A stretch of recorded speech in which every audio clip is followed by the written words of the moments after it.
Welcome, listener, to a place where time itself seems to slow, where the worries of your day may settle into the soft hush of a New England evening. Tonight, we shall journey together to the village of Hancock, in the green hills of western Massachusetts, in the gentle year of 1840. Let your shoulders soften, let your breath grow slow and even like the steady tick of an old wooden clock in a quiet hallway. The lane before us is dust and pale stone edged with low fences of weathered wood.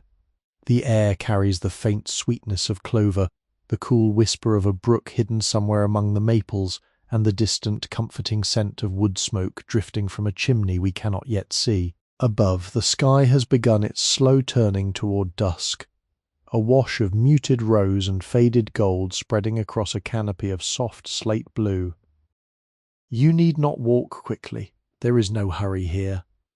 The village waits, patient as it has been for 50 years and more, its white clapboard buildings glowing softly in the failing light, its fields rolling away into shadow. A pair of barn swallows traces lazy arcs above the meadow, and the sound of a distant bell, gentle and unhurried, drifts across the grass like a half-remembered lullaby.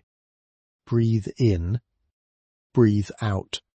Tonight, you are safe. Tonight, you are welcome.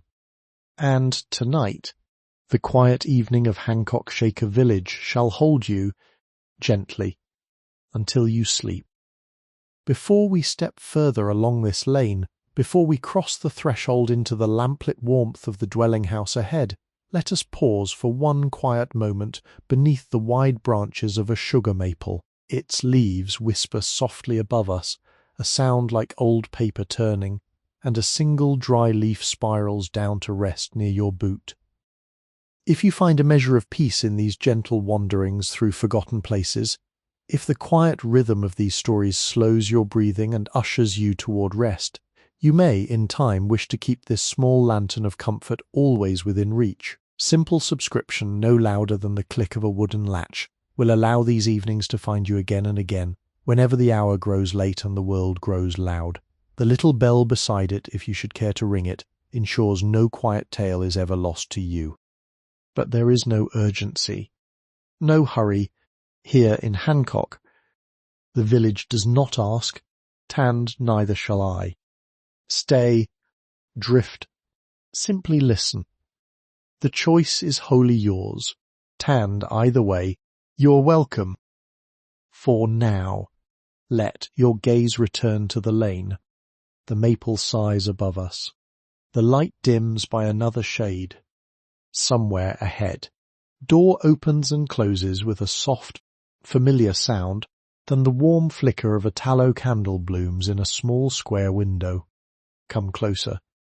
Walk slowly. The village is ready to receive you tonight. The lane curves gently now, bearing us westward through a landscape that seems composed entirely of soft edges and softer light. To our left, a long meadow rolls away toward a line of low hills, the grass bending in a slow, considered manner before a breeze, so faint you might mistake it for the gentle breath of the earth itself. The hay has been cut here perhaps a week ago, perhaps two, and the stubble glows pale gold beneath the dimming sky, dotted here and there with small bundles of late clover that the brothers have left untouched for the bees. Single bumblebee, large and patient, traces its slow course from blossom to blossom, its wings catching the last red gleam of the setting sun before it lifts itself, with a low and drowsy hum, toward some hidden hive at the meadow's distant edge. To our right, beyond a low fence of split chestnut rails, a kitchen garden spreads in patient, perfectly ordered rows. The cabbages are gathering themselves into tight green spheres, dewed already with the evening's coming damp, and the carrot tops feather upward in soft lacy plumes that tremble at the slightest stirring of the air. Beside them a row of staked tomato vines stand like quiet attendants, their fruit long gone now to the cellar, their leaves yellowing into the soft hues of autumn rest. A wooden hoe leans against a fence post, its handle smoothed dark by years of palms, its iron blade polished bright at the edge from the patient labour of careful hands. No one stands beside it, no one needs to. The garden has been put to bed for the night, as everything in this village is, in its proper time and in its proper way. The lane itself is dust and pale crushed stone, swept this very morning by one of the sisters with a long-handled broom of straw and willow, and her work has left faint, parallel, sweeping marks that catch the slanting light in a pattern almost too lovely to walk upon. Yet we walk softly upon it, our boots making the gentlest of sounds, more whisper than tread, and the dust rises in tiny puffs that settle again before they can travel a single inch from the place where they were stirred. The smell of the lane is the smell of warm stone cooling, of dry leaves beginning their slow decay along the verges, of wood smoke growing nearer with every step. It is a smell the lungs remember, even if the lungs have never breathed it before. It is the smell of going home, though home may lie 1,000 miles and 100 years away. Far ahead, where the lane bends once more around a stand of old apple trees, the first true buildings of the village begin to reveal themselves. They emerge slowly, the way ships emerge from a soft white fog at sea, taking shape one careful detail at a time. First, the roofs, long and steep, and clad in cedar shingles weathered to the silver of an old man's beard. Then the chimneys, square and brick and unornamented, each one releasing a slender thread of smoke that rises straight upward in the stillness, climbing into the deepening sky as if drawn by an unseen hand. Then the windows, small and many and perfectly aligned, each pane reflecting a different shade of the evening, some pale gold, some rose, some already turning to the deep, soft blue of a held breath before night. The village does not announce itself, it simply is, the way a stone in a stream simply is, the way a star, once seen, has always been there waiting to be noticed. There is no gate to pass through, no sign to read, no bell to ring. The lane simply continues, and you continue with it. And the buildings grow nearer, and the smell of supper, the faint warm fragrance of bread baked hours ago and stew simmering long upon a quiet hearth, begins to mingle with the wood smoke and the cooling stone. The apple trees, as we come abreast of them, are old indeed, their trunks gnarled and split into strange, beautiful shapes, their branches still bearing a few last-forgotten apples that the pickers, in their thoroughness, somehow could not reach. The fruit is small and reddened, dappled with russet, hanging like quiet ornaments against the darkening sky. A faint siddery sweetness drifts down from the boughs, the smell of windfall apples lying half hidden in the long grass below, slowly returning their sweetness to the soil that gave it. A small brown thrush, settling on a low branch for the night, regards us with one bright, unworried eye, and then tucks its head beneath its wing in the soft, unhurried way of a creature that has known this place for all its short and gentle life. Beyond the apple trees the road widens slightly, and a stone watering trough, hewn from a single great block of pale granite, sits beside the lane. The water within is dark and still and unbroken, save for a few drifting leaves that turn upon its surface in a slow and dreamlike rotation. A wooden ladle hangs from a peg above it, carved smooth by countless thirsty hands, its bowl darkened by years of use, its handle pale where palms have polished it. Single dragonfly hovers above the trough's still mirror, its wings a faint blur of green and silver, before it darts away into the gathering dusk on some last small errand of the day. The first building we approach is not, as one might expect, a dwelling. It is a long, low workshop of pale yellow clapboard, its windows already dim, its door closed and latched with a simple wooden peg. The brothers and the sisters have finished their day's labour here, and the silence inside is the deep, contented silence of work well done, and tools properly returned to their places. A wooden bench sits beside the door, worn smooth by patient sitting, and upon it lies a single forgotten thimble of polished brass, gleaming faintly in the dim light, waiting for its owner to remember and return for it in the morning. Around the bench, a small bed of hardy mint releases its cool green fragrance into the evening air, brushed by the hem of someone's skirt many hours ago, and still releasing the memory of that touch. Above the workshop's door, in plain black letters painted with great care upon a small white plank, are the words Sisters' Workshop. Nothing more, no date, no decoration, no flourish of any kind. The lettering is as straight as a plumb line, as honest as a handshake, and as unassuming as the building itself, which seems to settle a little lower into its foundation as the evening deepens, as if drawing its shoulders together for the long, restful night ahead. We walk on past the workshop, past a small henyard where the last hens are settling themselves with soft, contented murmurs upon their roosts, past a clipped hedge of low boxwood that releases its faint, dry, bitter-green fragrance as the cool air moves through it, tanned toward the heart of the village where lamps have begun, one by one, to flicker into life behind the small square panes of evening windows. Before we draw nearer to the dwelling houses where supper is being quietly prepared and the long peaceful evening begins to gather itself indoors, the lane turns once more and offers us a sight that has been the wonder of every traveller who has ever passed this way.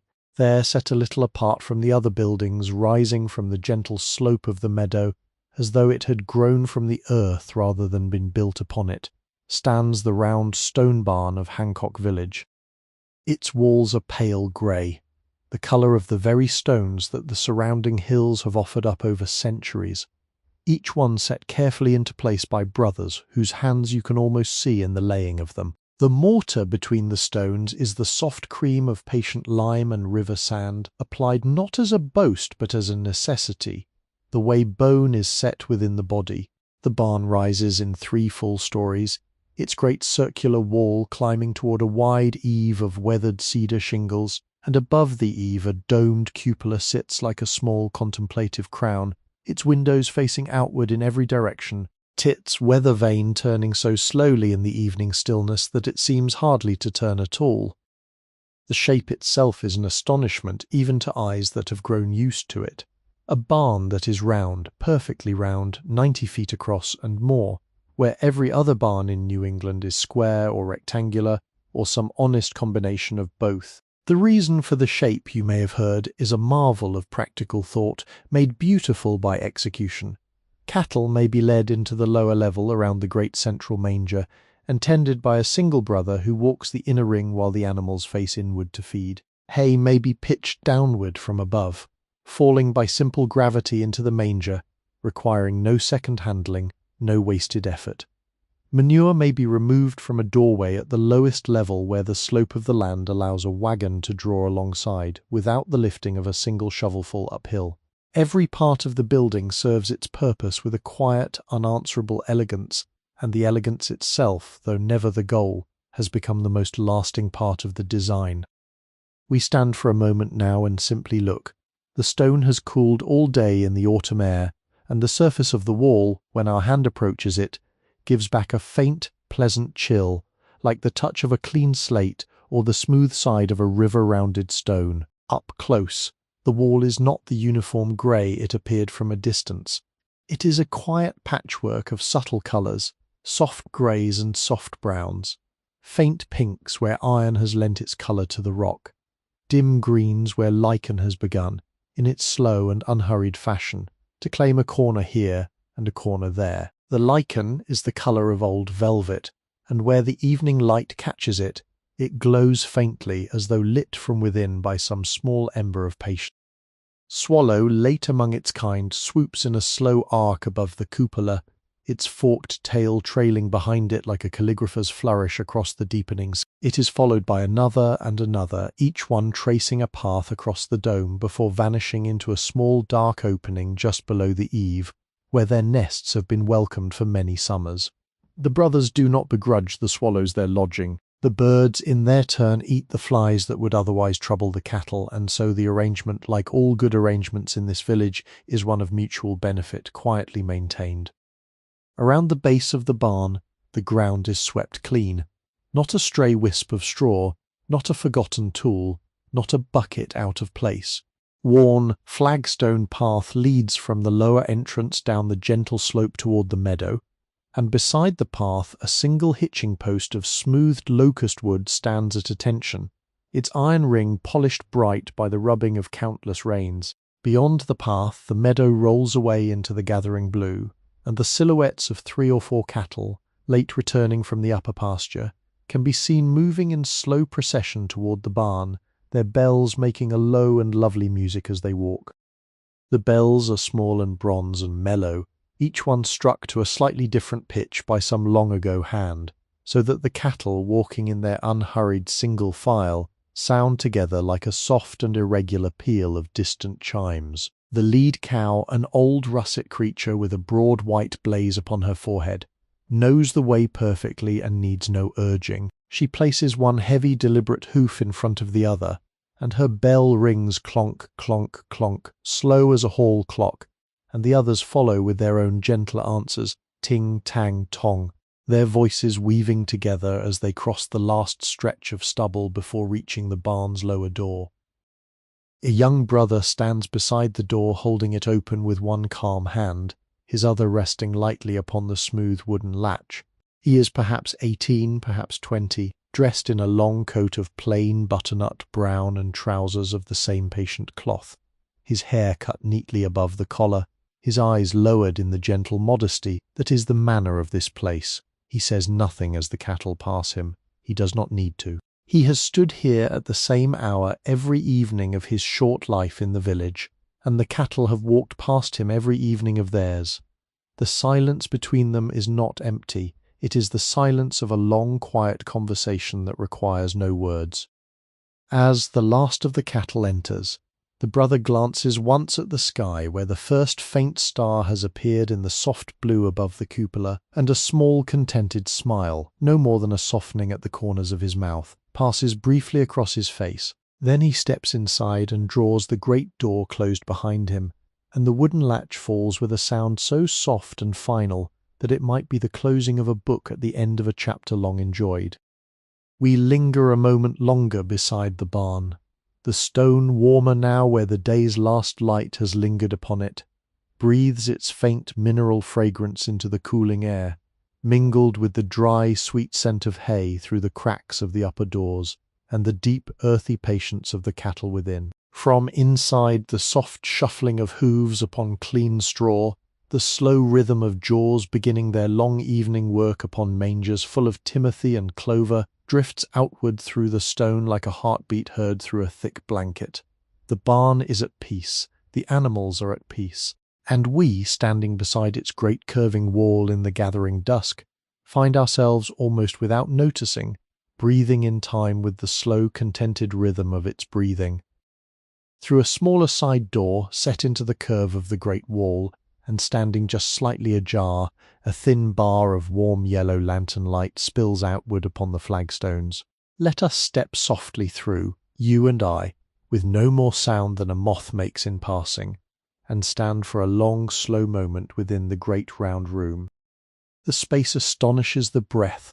The walls curve away on either hand, vanishing around their long circle, so that no corner is ever in sight, only the gentle, continuous embrace of stone. The ceiling, 12 feet above, is a structure of massive hand-hewn beams, their pale undersides darkened by half a century of lantern smoke and the slow, patient breath of cattle radiating outward from a central column like the spokes of an enormous wooden wheel. The column itself, the heart-post of the barn, stands at the very middle of the floor, a pillar of squared oak as thick as 3 men joined at the shoulder, rising upward through all 3 stories of the building, polished smooth at the height where many gloved hands have leaned upon it through many seasons of work.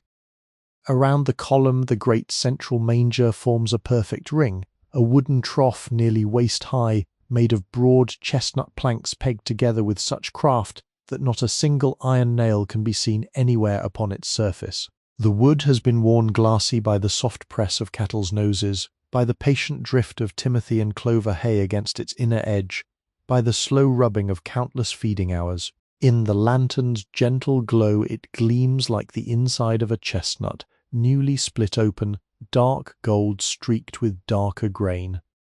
Beyond the manger, in a wider concentric ring, the cattle stand in their stalls, each animal facing inward toward the heart-post, each one tethered loosely to a smooth iron ring upon a wooden stanchion that swings open or closed as need dictates. There are perhaps 50 of them, perhaps more, but they are so quiet, so settled into their evening, that one might almost believe oneself alone in the room now and then. The soft, contemplative grinding of jaws begins again. Now and then, A tail flicks once at a memory of a summer fly. Now and then, a deep, slow breath is released into the warm air, and the breath becomes a faint, pale cloud in the lantern's light, drifting upward toward the great wheel of beams above. The smell within is one that has no equal upon the earth. It is the warm, milky breath of the cattle themselves, sweet and grassy and faintly sharp. It is the dry, golden fragrance of hay piled high in the loft above, hay cut in July when the meadow was at its best, hay that holds within its very fibres the memory of long sun and slow afternoons. It is the dim, mineral smell of cool stone walls. It is the faint, leathery whisper of harness hung upon wooden pegs along the inner wall, and the soft, oily breath of the great beams overhead. All of these mingled together form a single deep aroma that the lungs receive as a kind of welcome, the way one is welcomed home by a familiar room one has not entered in years. The floor, you may notice, has been laid with a slight outward slope, scarcely perceptible to the eye, but enough that water and waste might find their way without urging toward the lowest doorway, where they may be collected in their proper time. The flagstones are pale grey, polished to a soft sheen by the daily passage of soft straw and patient brooms, and between them runs a narrow channel of well-fitted stone that catches whatever small streams of moisture the day may produce. Even here, in the humblest corner of a working barn, the principle of order has been honoured. Even here, beauty has been allowed in, because beauty is what truth looks like when it is well made. Young sister enters now from the inner door carrying a wooden bucket of fresh well water in each hand, the buckets balanced perfectly upon a smooth yoke across her shoulders. She is dressed in a long, plain gown of dove-grey wool, with a white kerchief crossed neatly over her shoulders and a small white cap drawn over her hair. She walks the inner ring with a slow and even pace, pausing at each cow to refill the small drinking trough at the foot of the manger, murmuring some small wordless sound, half greeting and half reassurance, to each animal as she passes. She does not look up, she does not need to. The lantern that hangs from a hook upon the heart-post throws her shadow softly upon the curving wall behind her, and the shadow walks with her, faithful as a friend.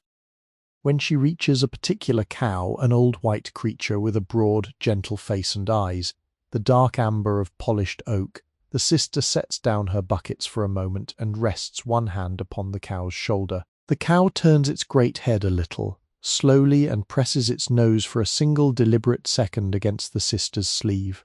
There is no sound between them. There is no need of one. The sister's hand moves once, gently along the curve of the cow's neck, and then she lifts her buckets again and continues upon her round. We watch from beside the door. We do not move. We do not speak. The lantern flickers softly as a breath of cool air finds its way through some unseen seam, and the great room fills for an instant with a quiet dancing pattern of moving shadows. The shadows of beams overhead, the shadow of the heart-post, the shadow of the slowly walking sister, all swaying together in the soft yellow light. Then the lantern steadies, and the shadows resume their proper places, and the room returns to its long, contented stillness. Above us, in the great hayloft that fills the entire upper portion of the barn, we may hear, if we listen carefully, the small, soft rustlings of the swallows settling for the night beneath the eaves, the faintest creak of a beam easing itself into the cooler air of evening, the quiet, almost imagined whisper of dust drifting slowly downward through a single bar of lantern light. The hay above must be vast, mountainous, a golden range of fragrance and warmth filling all that upper space, ready to be pitched down by careful forks throughout the long winter to come. Even now you may catch a faint drift of hayseed sifting down through the chinks between the floor planks above, a slow, gentle rain of yellow flakes that vanishes before reaching the floor, like a snow that decides, in mid-fall, to remain instead in the air. The sister finishes her round. She lifts her yoke and her empty buckets, casts one last quiet look around the great circle, and then walks toward the inner door with the same unhurried pace as before. The lantern she carries with her, lifted gently from its hook, and the room as she passes from it fills with a softening gradient of dimming light, until only a single small candle within a tin lantern set near the far wall remains, glowing like a patient star to keep the cattle company through the long, breathing dark. We follow her at a respectful distance through the inner door, and behind us the great round room settles deeper into its patient, breathing peace. The cattle, the beams, the heart-post, the swallows asleep beneath the eaves, all are held within the warm, curving embrace of the stone, and we, departing softly, carry with us the quiet sense that we have been allowed for one long and gracious moment into a place where work has become a kind of prayer. Crossing the small grassy square that lies between the barn and the heart of the village, our boots find a soft path of cool, damp grass beneath them, the dew already beginning to settle upon the close-trimmed blades. The sky above has deepened now into a long, patient blue, the colour of a worn cotton shirt washed many times in soft well water, and the first true stars have come out, one by one, as carefully as candles being lit in a well-loved house. Before us rises the largest building in the village, the great brick dwelling house, 4 full stories tall, perfectly rectangular, perfectly proportioned, its long roof of weathered cedar shingles pitched at a gentle and dignified angle. The bricks of its walls were fired in a kiln half a mile away 30 years ago, made from clay dug out of the very meadow we are standing in, mixed and moulded and shaped by brothers whose names are now spoken only in the soft remembering of evening prayer. The bricks have weathered to a deep soft red, the colour of old garnet held against firelight, with here and there a single brick that fired darker or paler than its neighbours, lending the whole great wall a quiet and lovely variation, the way an old quilt is lovelier for the slight unevenness of its hand-stitched seams. Each brick has been laid with the patient care of a craftsman who knew this house would stand for centuries, who knew that the smallest crookedness in the line of a single course would be remarked upon by his brothers in the morning and corrected before the day was old. The mortar lines between the courses are pale and even, drawn out as straight as a stretched twine, and the whole wall presents itself to the eye as something at once strong and serene, massive and gentle, weighty and breathing. The windows of the dwelling-house astonish me with their number. They are set into the brick in long, perfect rows, 12 panes to a sash, the wooden frames painted a soft, modest cream that catches and holds the last of the day's light long after the rest of the building has begun to fade into the dusk. Each window is identical to its neighbours. Each one is hung with a plain, unfigured curtain of white cotton, drawn back neatly to allow whatever evening light remains to reach into the rooms within. There are no shutters of any decorative kind, no scrollwork, no painted designs, nothing that does not serve the simple purpose of being a window, of letting light in and keeping weather out. And yet the rhythm of the windows along the long front wall is itself a kind of music, regular as a hymn, calm as a breathing. 2 doors face the gravel walk before the building, set perhaps 30 feet apart, identical in every particular. Each one painted that same soft cream as the window frames, each one fitted with a small iron knocker and a simple round knob of polished brass. One door, the door upon the right as we face the building, is for the brothers, the other upon the left is for the sisters. There is no sign upon either, no marking, no instruction. The brothers know which door is theirs, and the sisters know which door is theirs, and the principle of separation, gently maintained, is honoured from the moment one steps from the gravel walk to the moment one departs again into the world. Above each door, a simple half-circle window, a fan of pale glass divided by slender wooden muntins into a clean radiating pattern, allows the soft glow of the entry hall within to reach outward into the evening. As we stand here before the building, both fanlights are gently lit, one by a tallow candle in a tin sconce just inside the brothers' door, the other by a small whale oil lamp set upon a low table just inside the sisters. The 2 lights are nearly identical in warmth and colour, 2 small golden moons risen at the same hour upon either side of the long wall, lighting the way for any soul who may yet need to find shelter. The doorstep of the brothers' entrance is a single great slab of pale grey granite, hewn from a quarry some miles to the east and brought here half a century ago by a team of patient oxen over the long winter ice. The stone is polished to a soft sheen by the passing of countless careful boots, and a small concave hollow has begun to form at its very centre, where one foot has stepped, and another, and another, and another, year upon year upon year, until the stone itself has yielded a fraction of an inch in honour of the steadiness of the brothers coming and going. The hollow is no deeper than the curve of a teaspoon, but it is a kind of monument written in stone by the slow steadiness of human walking.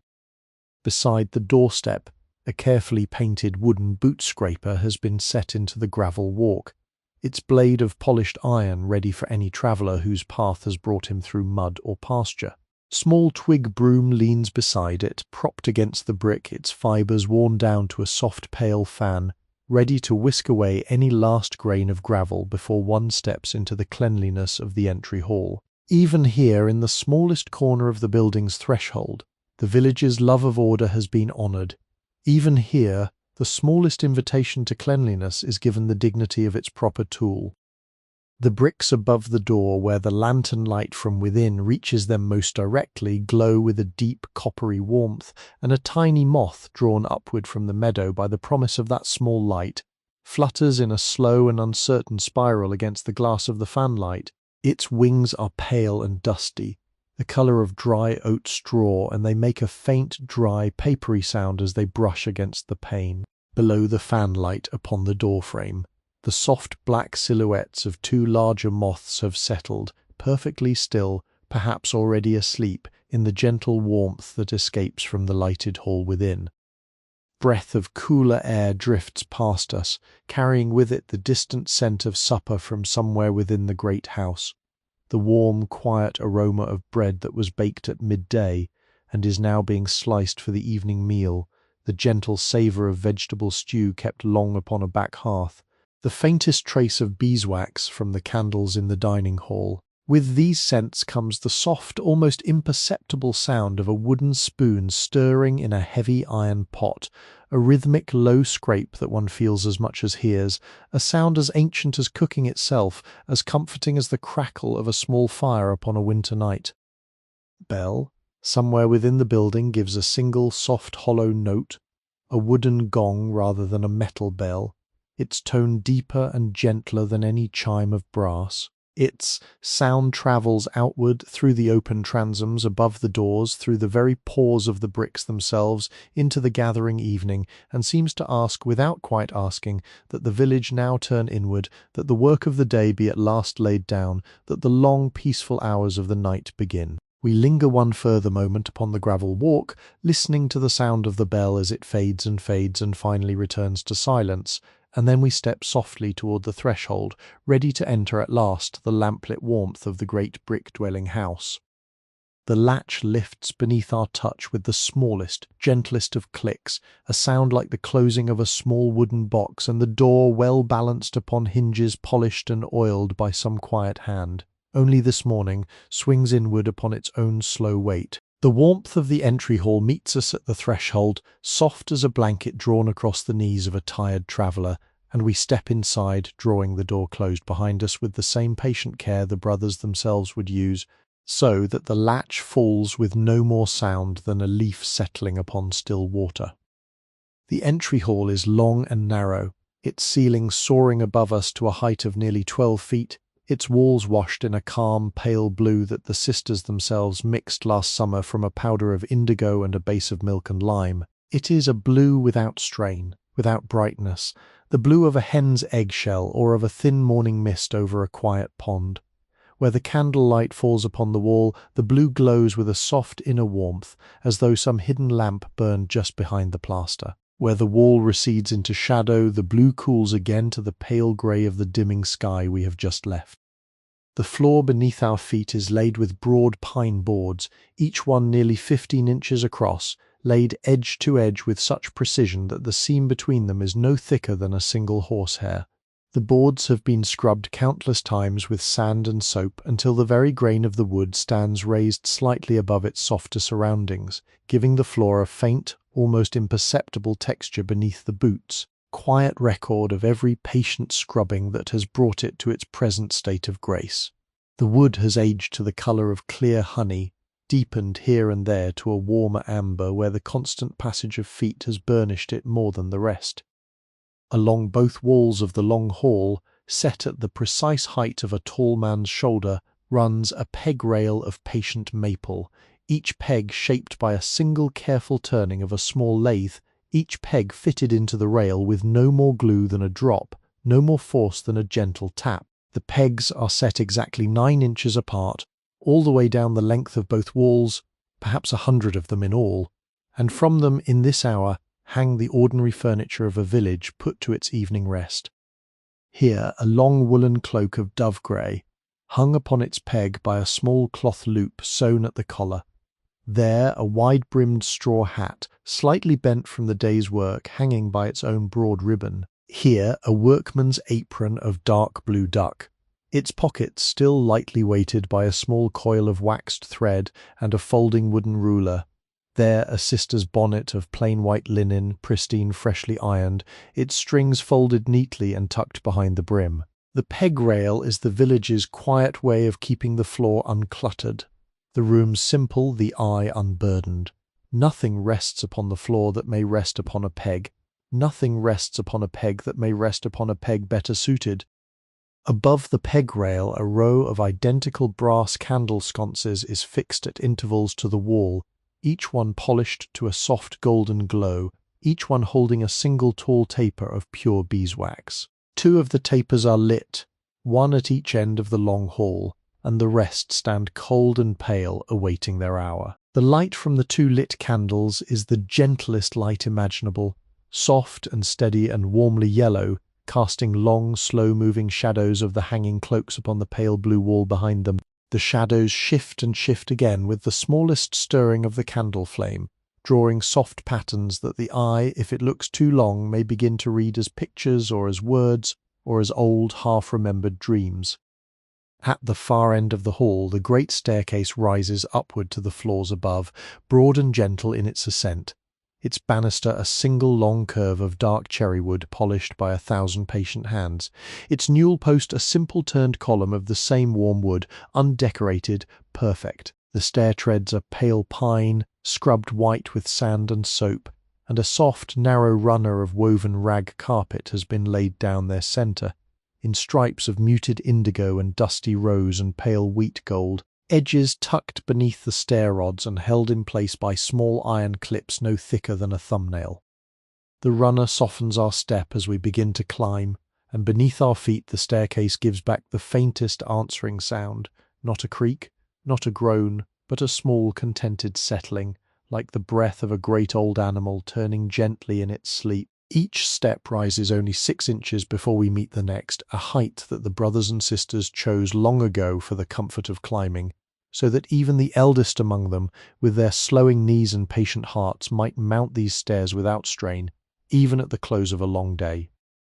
Halfway up the first flight, the staircase pauses upon a landing where a small built-in seat has been let into the wall, no larger than a low bench, with a small drawer beneath the cushioned seat for the storage of a folded shawl or a half-finished bit of knitting. The cushion is covered in a pale blue ticking, faded to almost the same hue as the walls themselves, and beside the seat a single round window of clear glass looks outward toward the orchard, its lower sill painted that same modest cream as the doors of the building. Through the window the dusk has nearly completed its slow descent, and the orchard beyond is a soft, dark frieze of leafless branches against a sky now nearly the colour of slate. We pause here, upon the landing. The candlelight from the hall below glows softly upward, and from above us faintly comes the warm, distant sound of voices speaking quietly together, the low murmur of a brother and a sister exchanging some small remark across the upper landing, perhaps about the bell that has just sounded, perhaps about the work of tomorrow, perhaps about nothing at all. Their voices are soft and unhurried, indistinguishable in their words but unmistakable in their tone, and they fade again into silence before we have quite caught their meaning. The wall beside us is a quiet study in the way a room can be made beautiful without any decoration whatsoever. There is no painting upon it, there is no picture, no portrait, no mirror, no shelf of curiosities. There is only the soft pale blue of the wash, the warm honey of the wide pine baseboard, the dark cherry of the banister, the polished brass of a single small hook beside the window where a folded shawl has been left to be retrieved in the morning. And somehow, through the simple harmony of these few elements, the wall is more lovely than any wall ornamented by 100 small treasures could ever hope to be. We breathe in slowly, we breathe out slowly. The evening has settled into our shoulders now, and the warmth of the great house has begun, very gently, to thaw the cool of the lane from our hands. We rest a little longer upon the landing, and then, when we are quite ready, we begin again to climb upward, upward into the lamplit hush of the floors above. Before we ascend further, let us turn aside, you and I, through a small unlatched door at the rear of the entry hall, and step softly down a short flight of 3 pine steps into the great kitchen of the sisters, where the long preparation of the evening meal is now drawing toward its quiet completion. The change of air is the first thing one notices, the long warm exhalation of the room rising up to meet us, fragrant and dense and welcoming, the air of a place where good food has been made for many years by patient hands.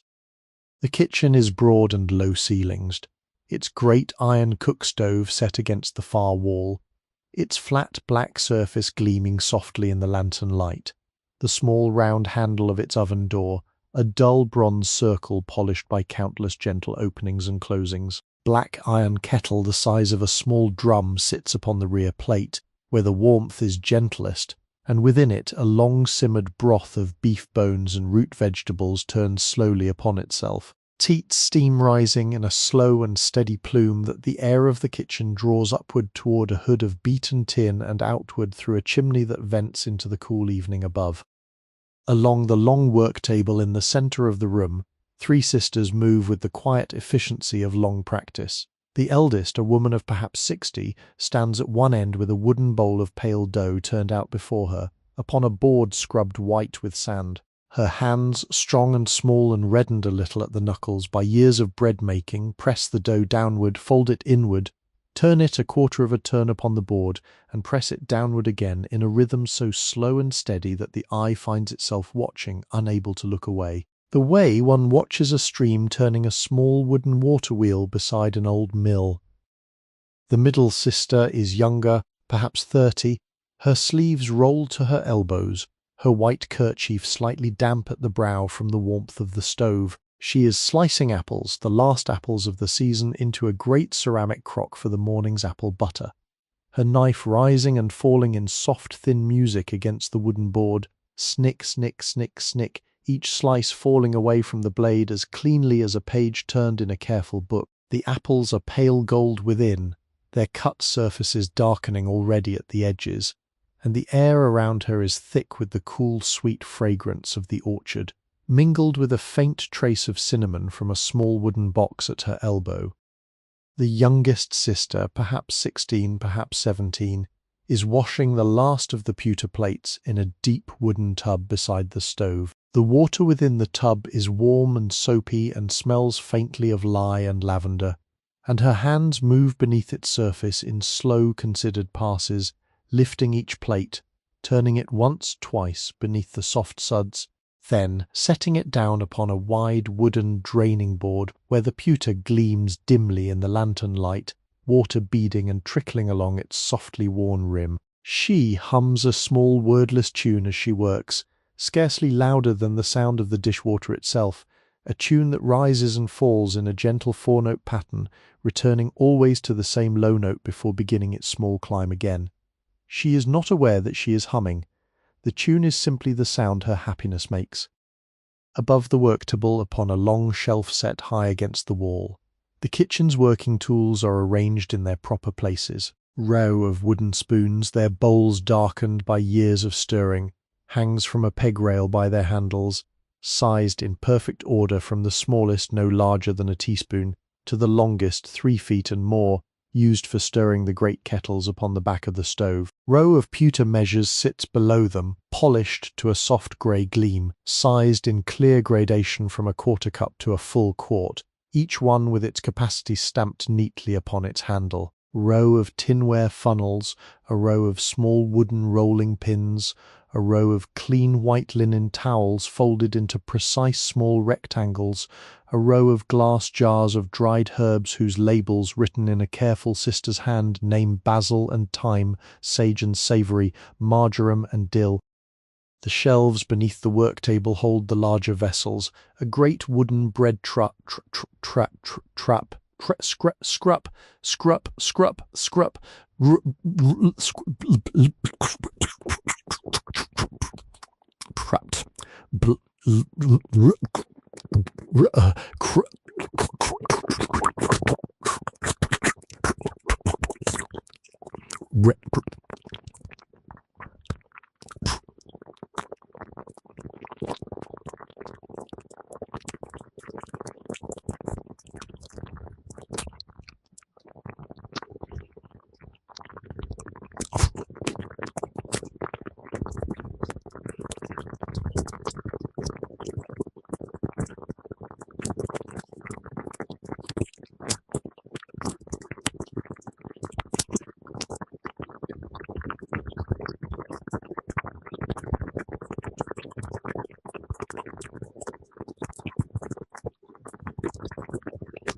Row of cast-iron pots nesting one within another, their handles arched upward like the curving necks of resting swans.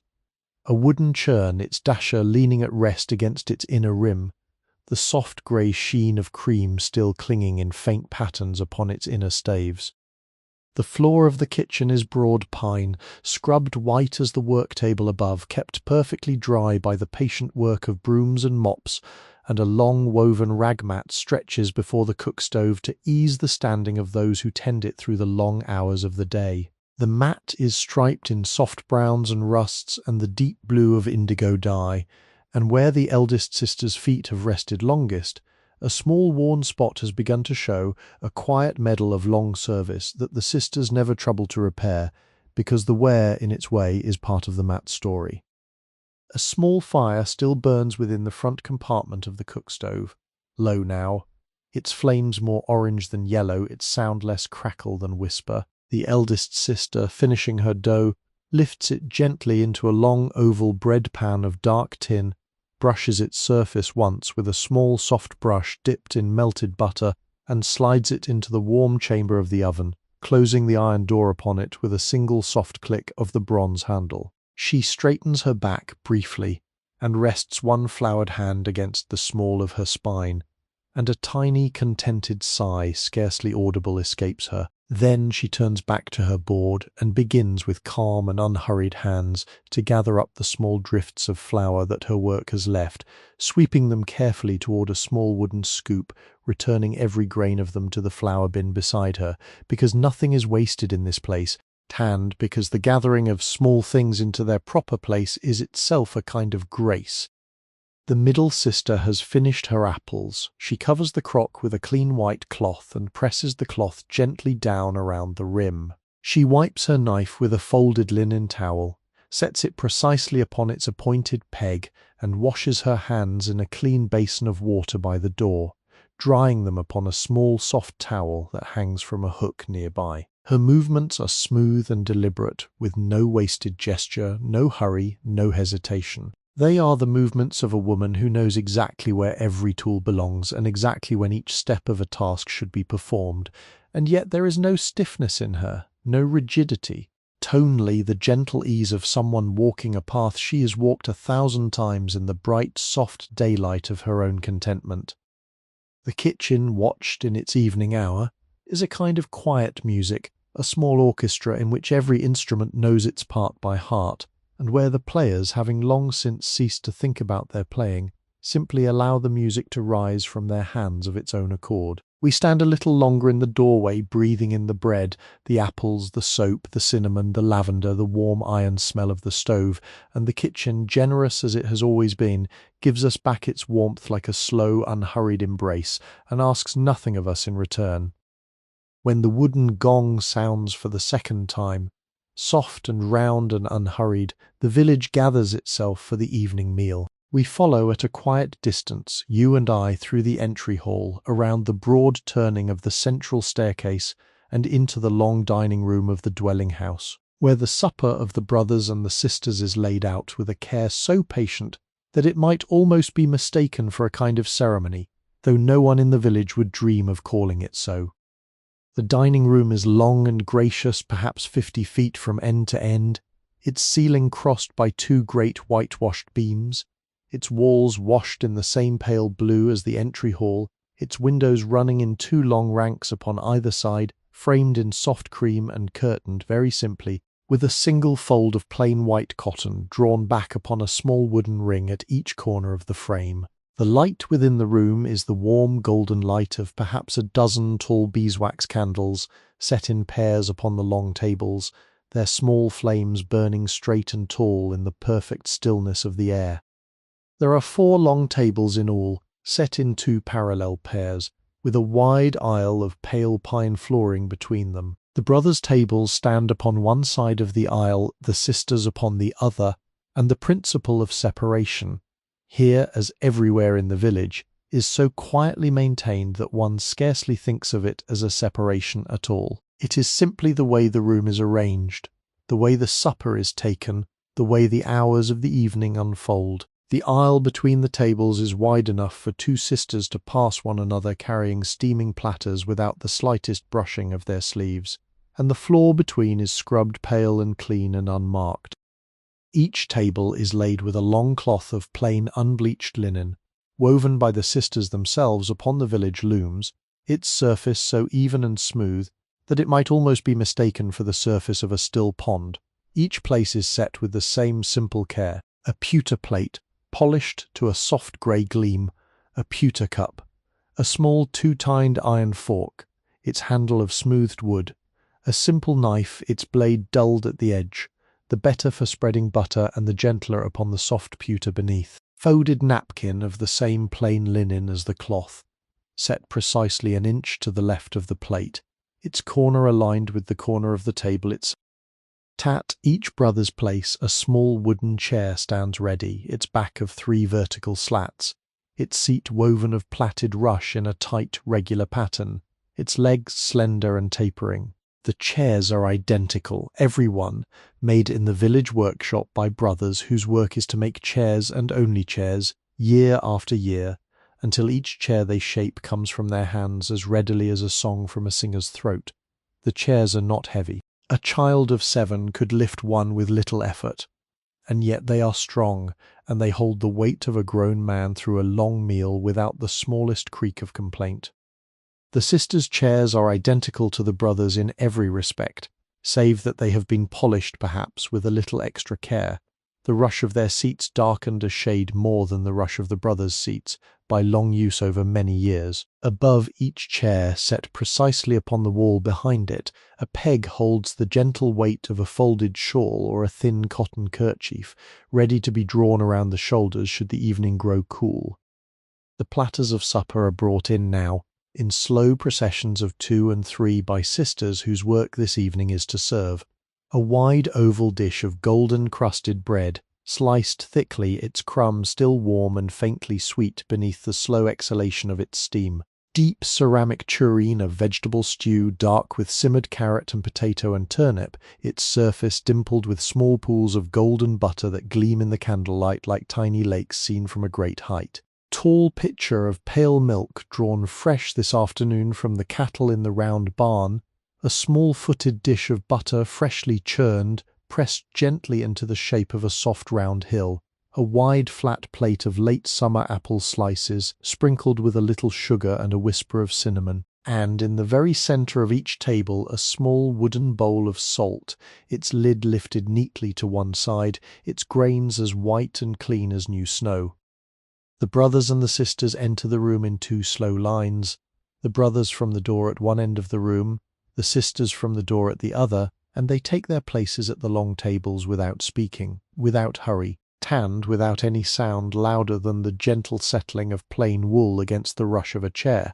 They are perhaps 40 in all, perhaps 50, men and women of every age, the white-haired and the youthful, the seasoned worker and the recently arrived, and yet there is no stir among them, no whispered greeting, no scrape of impatient foot. Each one finds his or her chair with the calm certainty of long practice, and each one stands quietly behind the chair, hands folded gently before them until the room is fully assembled.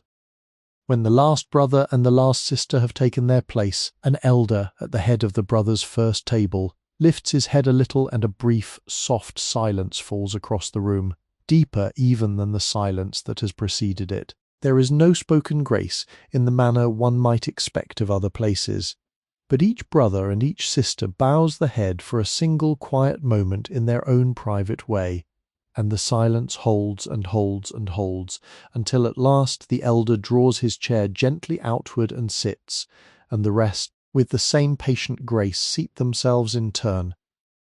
The supper proceeds without conversation.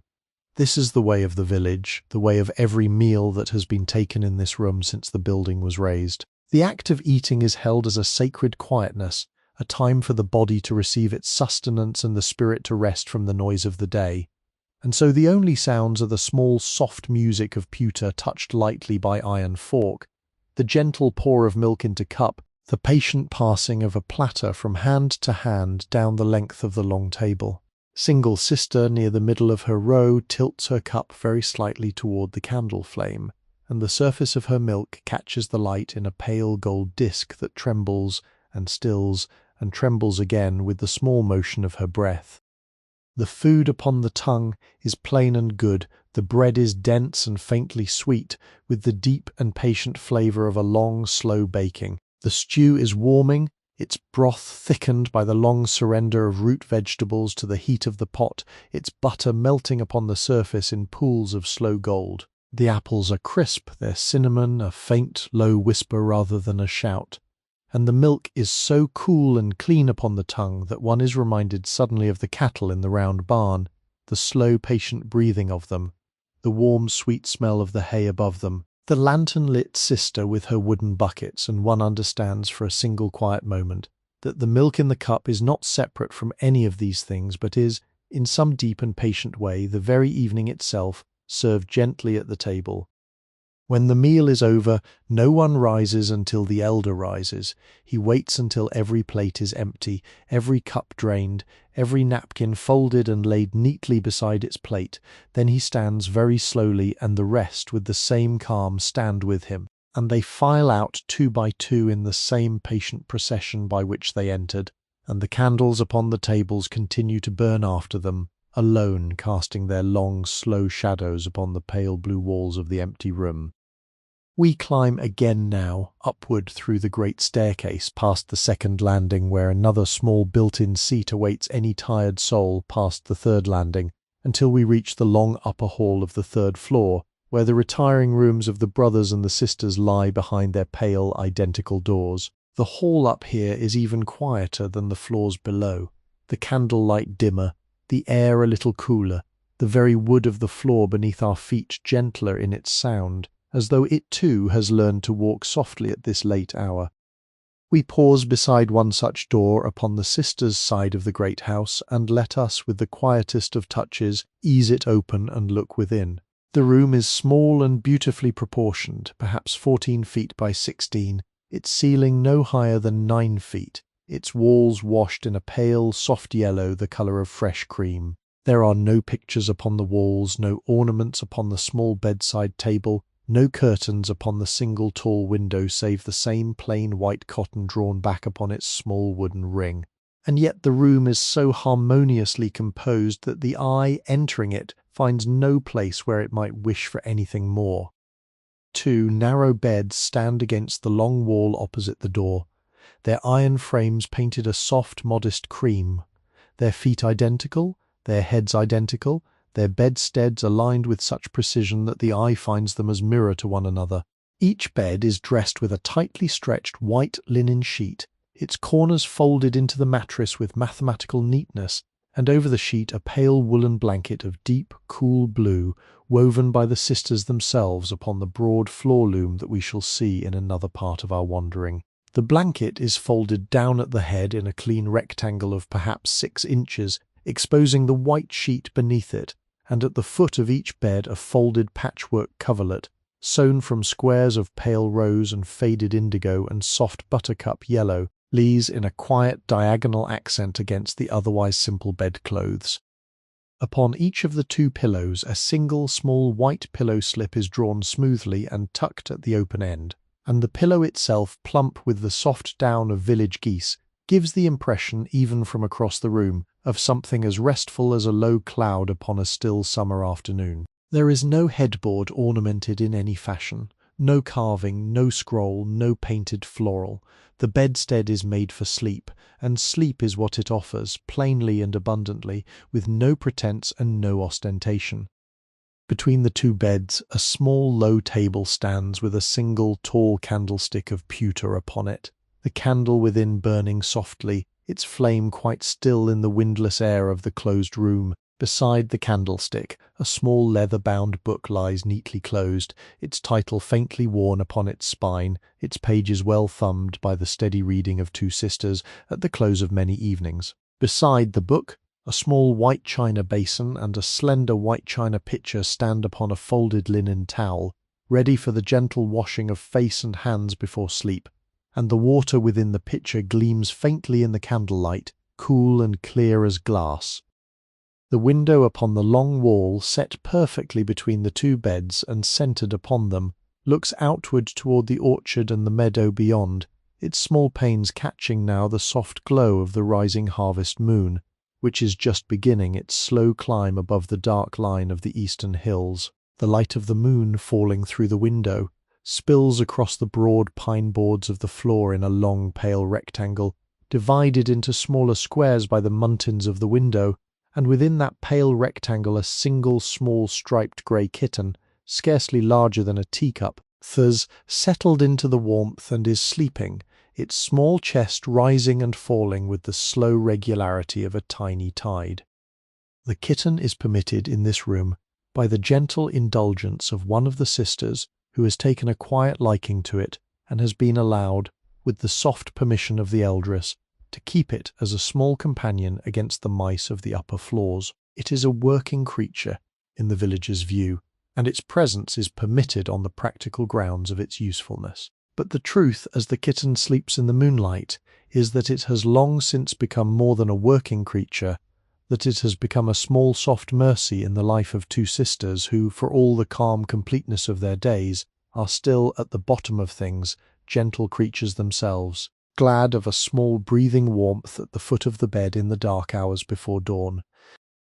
Along the wall to the right of the door, a tall built-in cupboard rises from the floor to within an inch of the ceiling, its doors pale cream like the bedsteads, its hardware of plain polished iron. The cupboard's lower section consists of 3 drawers, each one fitted with a small turned wooden knob, each knob worn smooth by the patient opening and closing of many quiet mornings. Above the drawers, 2 long doors open upon a tall hanging compartment within, where the second dresses of the 2 sisters hang from wooden pegs in still identical rows. The doors are fitted so closely to their frames that one cannot see the seam between them save by the closest of inspections, and the whole cupboard, far from being a piece of furniture set against the wall, is rather a part of the wall itself, made by the same hands that shaped the room around it. then the same hour of the same day with the same patient love of usefulness.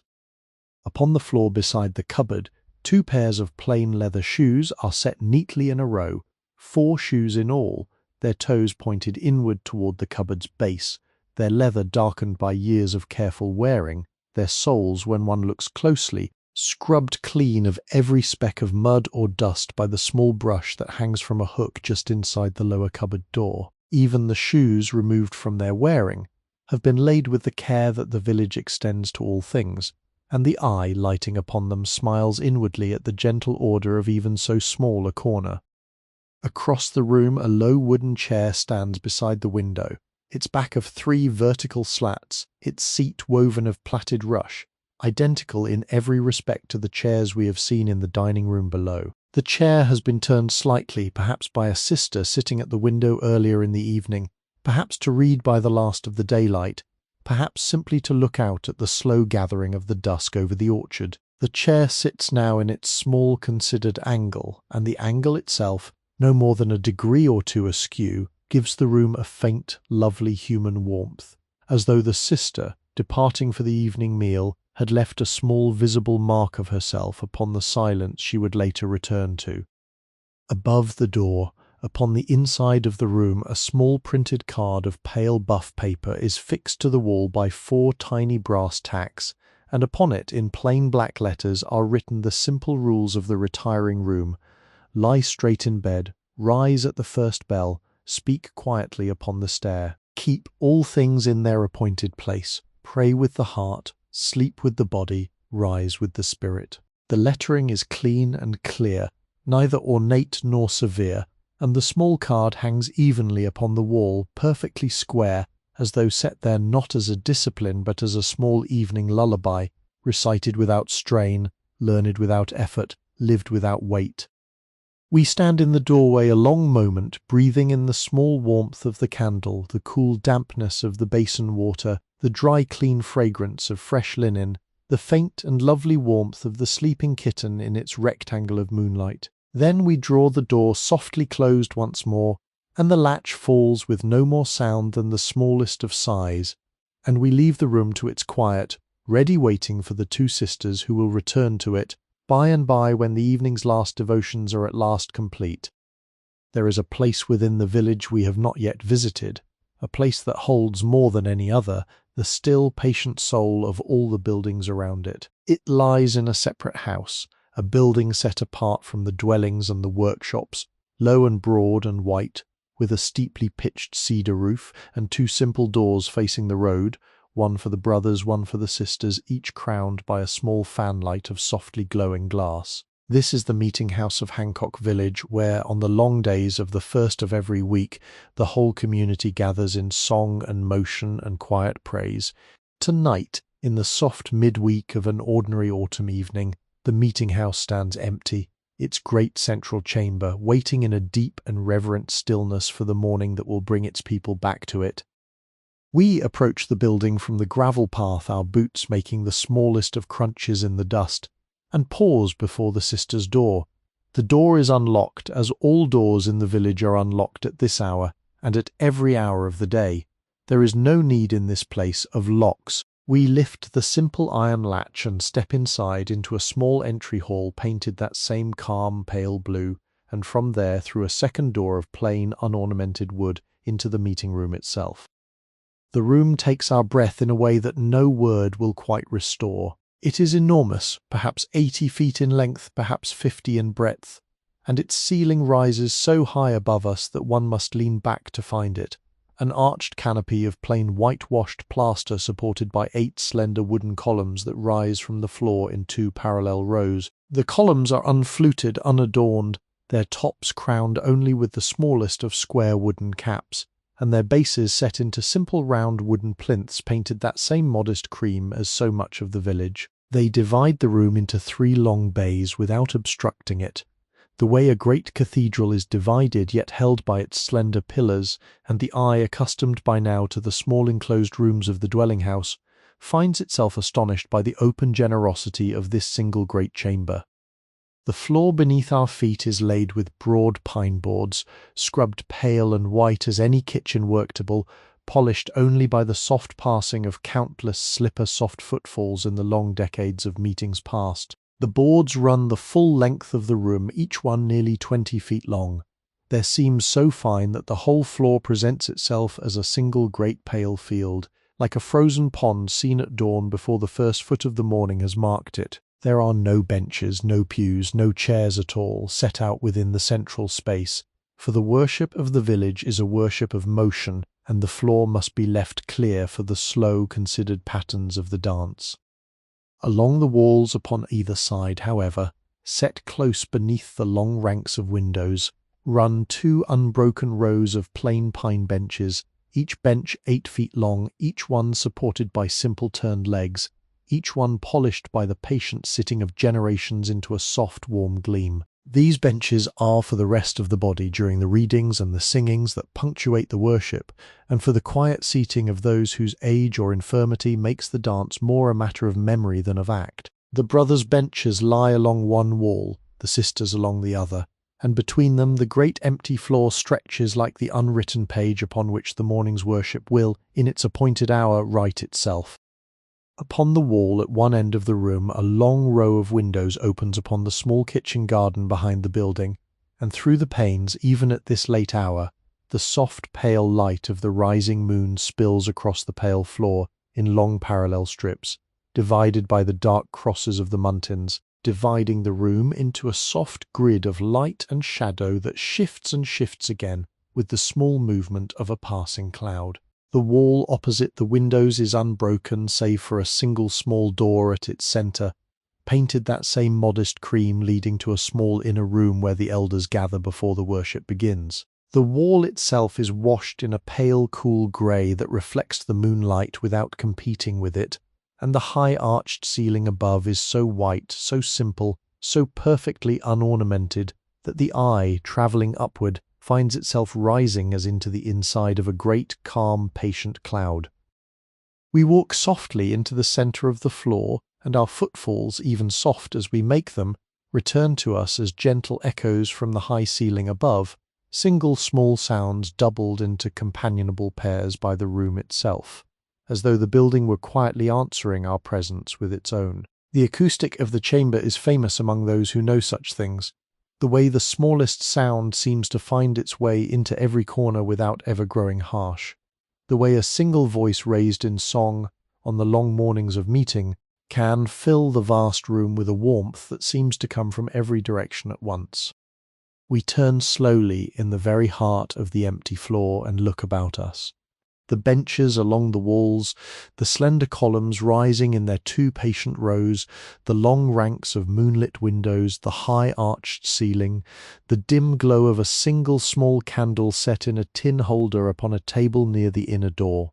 There is in the whole of the room no decoration whatsoever, no painted cherubim, no carved rood screen, no stained glass window blazing with the colours of saints. There is only the simplest possible architecture, the simplest possible joinery, the simplest possible play of light upon a calm pale surface, and yet the room is as deeply moving as any cathedral the eye has ever known. It is as though the brothers and the sisters in building this room had said with the silence of their hands, decoration would only distract from what is here.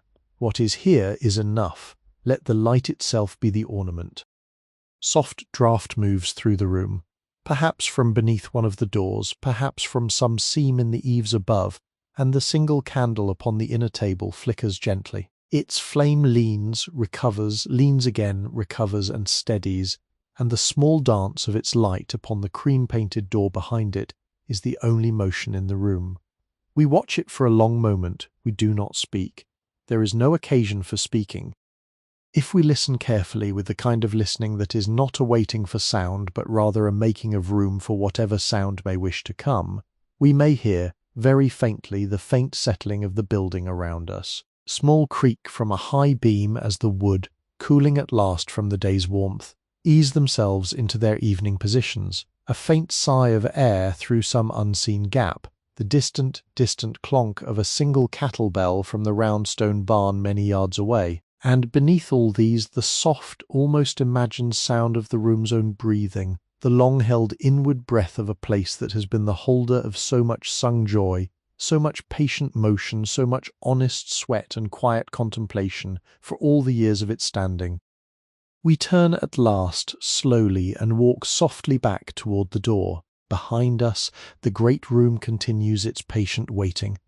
The moonlight continues its slow march across the pale boards, the single candle flickers and steadies, and the long ranks of empty benches keep their quiet vigil for the morning that, in its appointed hour, will bring the village home to itself once more.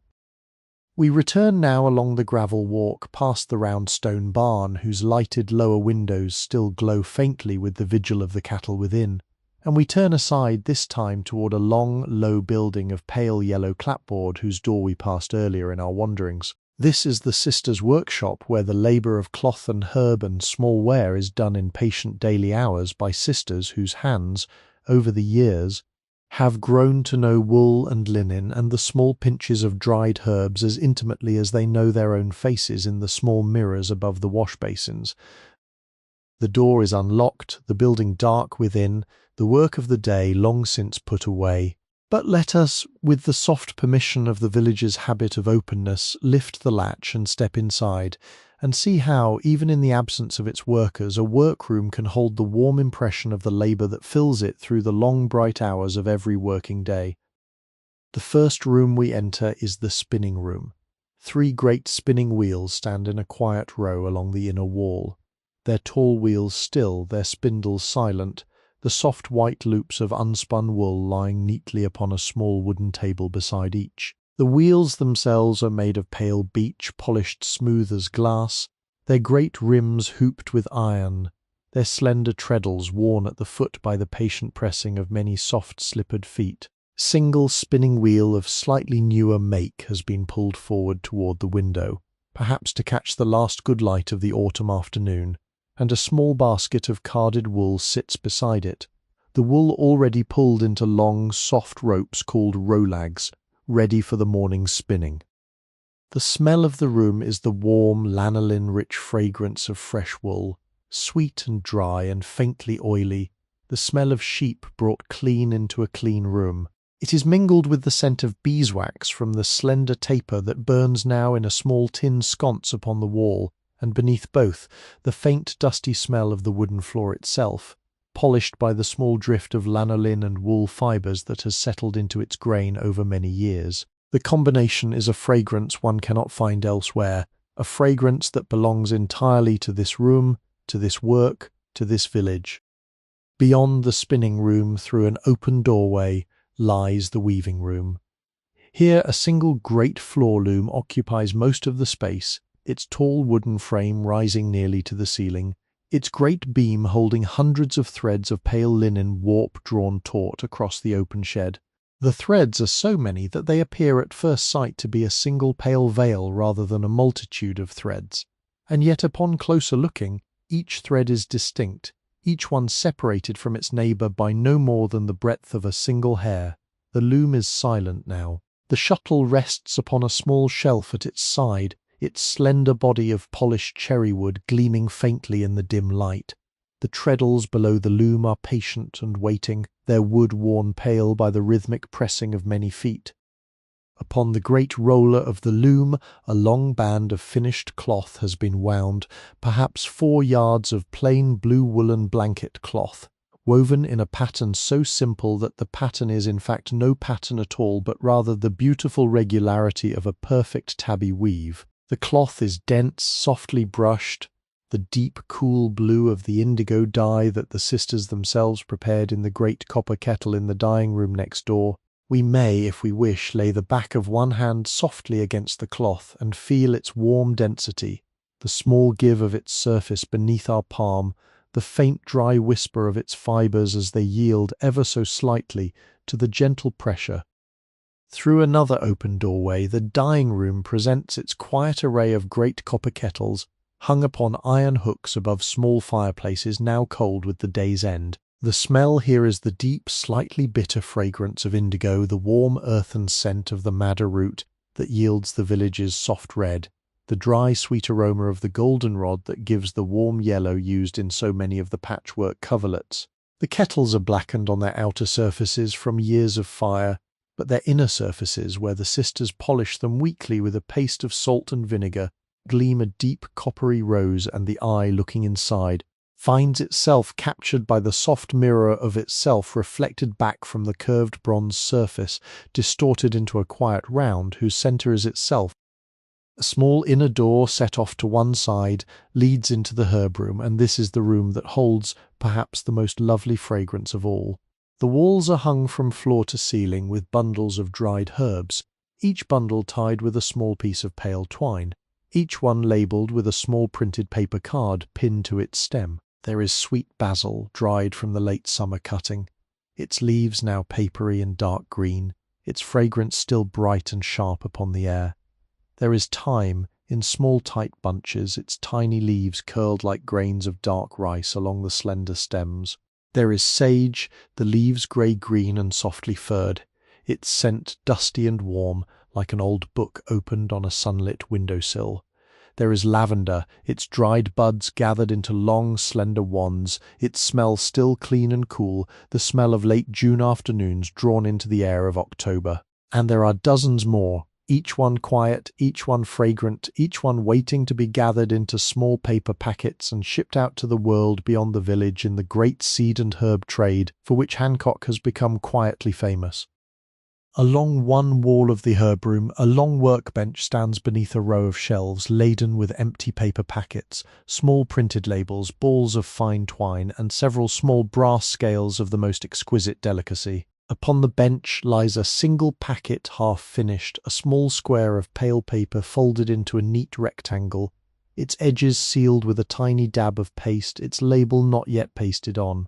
Beside it, upon the bench, a small printed label, Sage Garden, 1840, Hancock Village, lies face up, ready for the morning's work. The sister who was filling these packets has paused her work for the evening meal, and has left the half-finished packet exactly where her hand last touched it, knowing that the morning will return her to it without confusion or loss. The smell of all the herbs together is a kind of distilled memory of the entire year of the village. It is the green of spring and the gold of summer and the russet of autumn all at once, held within these dim wooden walls, breathing softly into the air of the dim-lit room. We stand for a long, long moment in the midst of this fragrance, letting it settle upon our shoulders, into our hair, against our breath, the way a soft snow settles upon a still field, weightless and patient. Outside the windows of the workshop the moon has risen further now, its pale light beginning to silver the gravel walk and the low fence beyond. Within the rooms the small candles in their tin sconces continue to burn quietly, the great loom waits, the spinning wheels stand still as tall sleeping creatures, the herbs whisper their sweet dry fragrance into the deepening night. The sisters, sitting now in the upper retiring rooms of the great brick dwelling house, are perhaps reading from small leather-bound books, or knitting small woolen socks in the steady soft light of their candles. But the work of their hands has remained behind them here, patient and waiting, ready to take up its slow song again with the first soft striking of the morning bell. Across the gravel walk from the sisters' building, set parallel to it in the careful symmetry that governs every arrangement of the village, stands the brothers' workshop, a long low building of the same pale yellow clapboard, the same soft cream window frames, the same quiet dignity. We cross the walk, our boots making the small dry crunching sound that we have grown so fond of, and lift the simple iron latch upon the workshop door. The first room within, broad and high-ceilinged, is the carpenter's shop, and the smell that meets us upon entering is a fragrance of such warm, sweet woodiness that the very lungs grow happier upon receiving it. It is the rich golden smell of fresh-cut pine, layered beneath the deeper, darker scent of oak shavings, layered again beneath the cool, clean fragrance of cherry wood, lately worked, with a single thread of beeswax winding through the hole, where a brother has earlier in the day rubbed wax into the surface of a finished chair. It is the smell of work made beautiful, and the lungs, breathing it, feel for a moment as though they are breathing the very essence of patience. The room is lit by a single tin lantern hanging from a beam in the centre of the ceiling, its single tall taper of beeswax burning quietly within. Upon the long workbench that runs the length of the room, A half-finished oval shaker box rests beside its working cradle of wooden molds. The box is one of the village's most quietly famous products. Those small, beautifully proportioned containers of bent maple, their seams stitched with the thin copper rivets called swallowtails, their lids fitted so exactly that the lifting of one is a small, lovely act of tactile pleasure, like the soft kiss of two pieces of well-worn paper drawing apart. The half-finished box upon the bench has its sides bent and clamped, the swallowtails of pale copper just visible at the seam, the lid lying beside it on a small square of folded linen. The wood of the box has been planed so fine that the eye, looking closely, can see no surface at all, only the soft, warm colour of the maple itself and the faint regular line of the grain running in patient curves around the bent walls. Beside the box, upon the bench, a small wooden handplane the size of a man's palm rests on its side, its blade still sharp, its small wedge of polished beech holding the iron in place with no greater fastening than a single careful tap of friction. The brother who was working here has placed his tools precisely as they should be placed, each one a few inches from the next, in the small unspoken order that he has kept to since the day he first set foot in the room. Along the wall above the bench, a long peg rail holds a quiet army of further tools, each one in its appointed place. There are saws of every size, from the great two-man crosscut saw with its long red-painted handles to the small dovetail saw whose blade is no thicker than a single sheet of paper. There are chisels in graduated sizes, their blades polished bright, their wooden handles dark with the patina of long handling. There are mallets of beech and maple and applewood, their heads worn into soft round shapes by the gentle pounding of many years. There are wooden squares and brass squares and folding rules and small tin canisters of brass screws and copper tacks and tiny iron brads. Each one has its peg or its hook or its small allotted shelf, and the wall in its perfect order is itself a kind of poem of work. Pile of fine wood shavings has gathered at the foot of the bench, where the brothers' last planing released a small blonde cataract of curling translucent ribbons, each one as light as a feather, each one curling into a small soft spiral as it left the blade. He has, in his last act of the day, gathered most of them into a wooden box for the kitchen kindling, but a few have escaped his patient sweeping and lie now upon the floor in a small drift, lit from above by the lantern, their pale gold catching the light and giving it back as a soft firefly's glow upon the polished pine boards beneath. We resist the small temptation to gather them ourselves, for the brother will return in the morning and complete the gathering himself, and our help, however well meant, would only disorder his careful order. Through a low doorway in the inner wall, we pass into the leather shop where the brothers cut and stitch the harnesses for the horses, the boots for the village, the small soft pouches in which the herb seeds are sometimes mailed to distant cities. The smell of this room is the warm, rich fragrance of vegetable-tanned leather, deep and slightly smoky, mingled with the light wax and pitch smell of the heavy waxed thread the brothers use for stitching, and the dry oat-grass scent of the harness-room straw that has been brushed in from the floors of the stable next door upon the soles of working boots. Long bench runs along the wall, and upon it lies a half-finished horse collar, the leather soft and dark with long working, its hames fitted neatly upon its top, its inner padding of wool felt protruding gently along the seam. Beside it, upon a small wooden block, an awl and a curved leather needle have been laid in patient parallel, their points gleaming faintly in the low lantern light. Small wooden box upon the bench contains a soft tangle of waxed linen thread, dark amber gold from the wax, with a faint sweet smell that lingers on the fingers when one touches it. Through another doorway, smaller still and slightly lower, we step into the blacksmith's shop, and although the great forge here has long since gone cold for the night, the room still holds the deep iron smell of long days at the anvil. The forge itself is a great brick hearth blackened by years of fire, with an iron hood above it leading upward to a tall chimney. The bellows hangs to the side, its great leather lung folded and quiet. The anvil stands in the centre of the floor, set upon a massive stump of oak, whose roots 50 years ago were dug from a meadow not a mile away. The face of the anvil, gleams a soft polished silver where the daily striking of the hammer has burnished it to a mirror, and a single hammer rests upon its edge, its head warm with the memory of the day's last blow.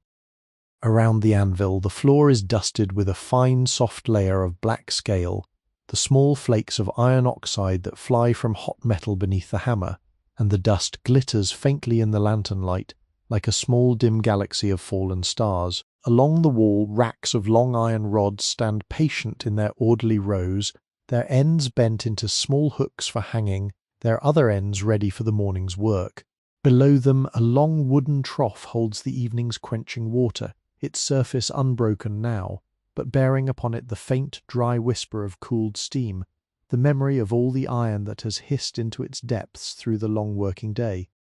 We turn at last from the workshop and step softly back through the rooms by which we came.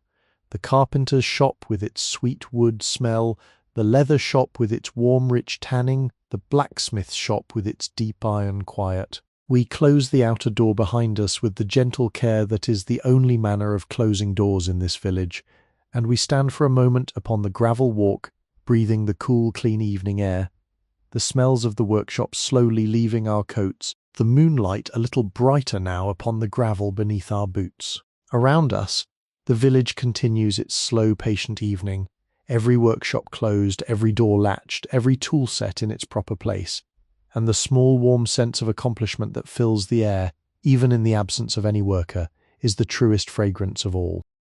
Beyond the workshops, where the gravel walk widens into a broader yard before turning toward the meadow, lies the great herb garden of Hancock Village, the source of so much of what we have just seen drying upon the walls of the sisters' herb room. Even at this late hour, with the moon now well risen and the small pale stars thickening overhead, the garden lies open to our wandering, its low wooden gate unlatched, its narrow gravel paths dim but plainly visible in the soft silver light.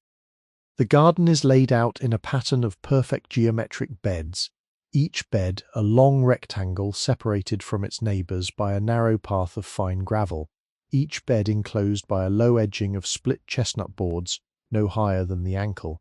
The pattern is so regular that one could almost mistake the garden from a height for a carefully ruled chessboard of green upon brown, or for the squared-up pages of a great open ledger laid down upon the meadow.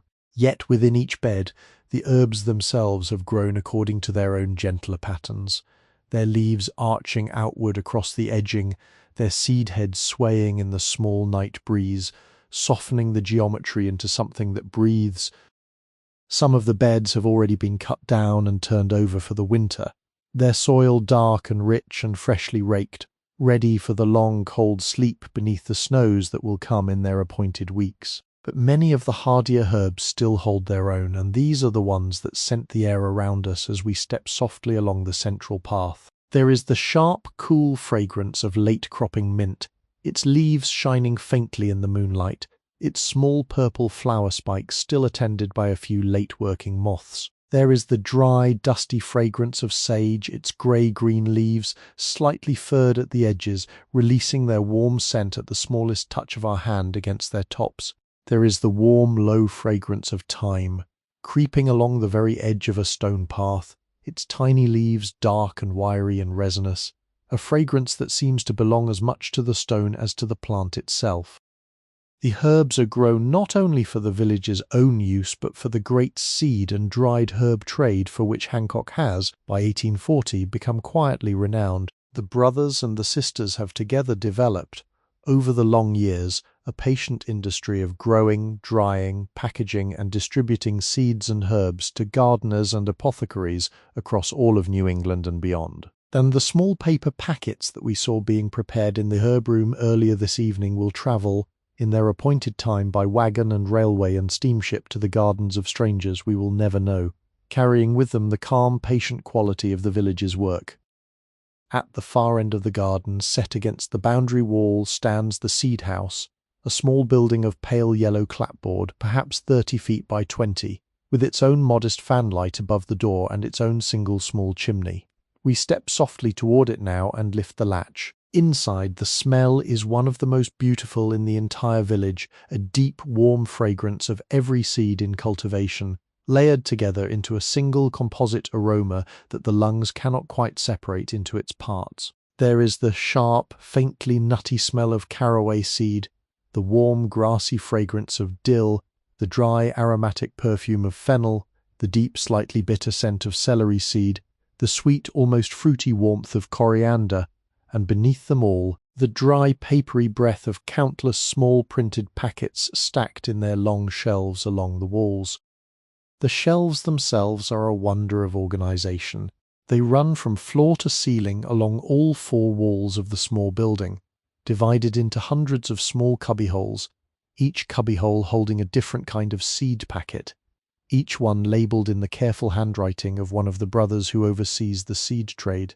Beans, kidney, beets, blood red, cabbage, drumhead, carrot, long orange, cucumber, English field, lettuce, Boston, onion, yellow Spanish, radish, scarlet turnip, tomato, large red, turnip, white globe. Each label is precise, each cubbyhole filled with packets neatly aligned in upright rows, each row beginning at the back of the cubbyhole and extending forward to the front edge. The whole arrangement gives the small building the air of a vast library, but a library in which every book is a small paper envelope, and every page within is a single life waiting patiently for its season. A small worktable stands in the centre of the room, with a brass scale upon it, a low wooden funnel, a small stack of empty paper packets, and a printed booklet bound in pale blue paper, the Hancock Herb and Seed Catalogue for the year 1840. The catalogue is open to a page near its middle listing the medicinal herbs available for purchase, with prices given in dollars and cents per ounce.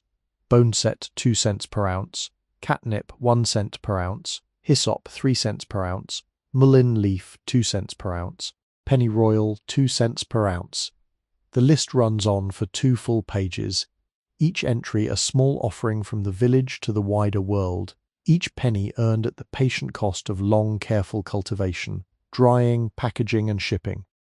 Single tall taper of beeswax burns in a tin sconce upon the wall, its flame quite still in the closed air of the small building, casting its soft yellow glow across the long ranks of seed packets. The light is so even, so warm, so unhurried that one could almost imagine the packets themselves to be alive within their cubbyholes, breathing in the slow, easy rhythm of their patient waiting. We stand in the middle of the small building, breathing in the layered fragrance, listening to the perfect silence of the seed house at evening, and a quiet wonder rises in us at the small, generous fact of it all, that a community of plain farming folk in a green New England valley has, by the work of their own slow, careful hands, become a kind of living library of growing things, a place where seeds wait in their thousands for a chance to become gardens in towns and farms 1,000 miles distant from the meadow that gave them their first warm light. When at last we return to the garden outside, the moonlight has grown brighter still, and the low chestnut edgings of the garden beds glow now with a pale silver light along their tops, casting small geometric shadows across the gravel of the paths. Late bat traces a quick, irregular pattern across the sky above us, its small black silhouette flickering against the pale blue of the moonlit night, and from somewhere far across the meadow a single distant whippoorwill begins its slow patient calling, whip-poor-will, whip-poor-will, whip-poor-will, the syllables drifting toward us with the same unhurried calm as everything else in this village, as though even the birds had learned, in the long years of nesting upon Shaker land, the proper Shaker manner of speaking. We close the gate behind us with the smallest of clicks, and we stand a moment looking back at the great patient pattern of the beds in the moonlight, breathing in the herbs and the earth, and the cool, clean evening air, and a small, soft thought rises within us, almost too gentle to be called a thought at all, that this garden, with all its long lines and patient herbs and careful labels, is itself a kind of book, and that by walking its paths in this quiet hour we have read, without needing words, something of the deep, slow love that has been written here, by the patient hands of many years, upon the page of the open earth. There is a saying among the brothers and the sisters of this village, a saying old enough now that no one quite remembers who first spoke it, but spoken so often in the long course of so many years that it has become a kind of breath of the place itself, hands to work and hearts to God. It is not painted upon any wall in the village. It is not stitched upon any sampler. It is simply lived daily and quietly by every soul who walks these paths and lifts these tools and turns these spinning wheels. And tonight, as we stand in the cool moonlight beside the seed house garden, with the quiet of a long sweet evening settling around us, it seems a fitting hour to dwell a little upon what those few simple words have come to mean.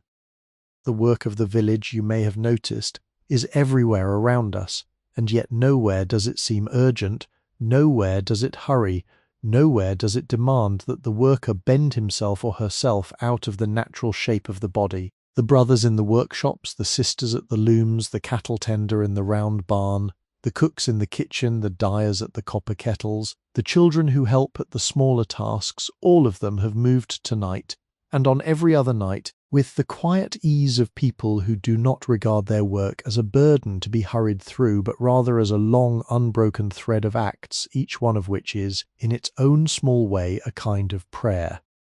The plain wooden chair we have seen many times this evening, in the dining hall, in the retiring rooms, at the side of the spinning wheel, is a chair that takes a brother perhaps 4 full days to make, perhaps 5. From the first roughing out of the legs upon the lathe to the final patient weaving of the rush seat. 4 days of the brother's life, given quietly to the making of one chair, that another brother or sister, perhaps a stranger as yet unborn into the village, may sit upon it in some calm later evening.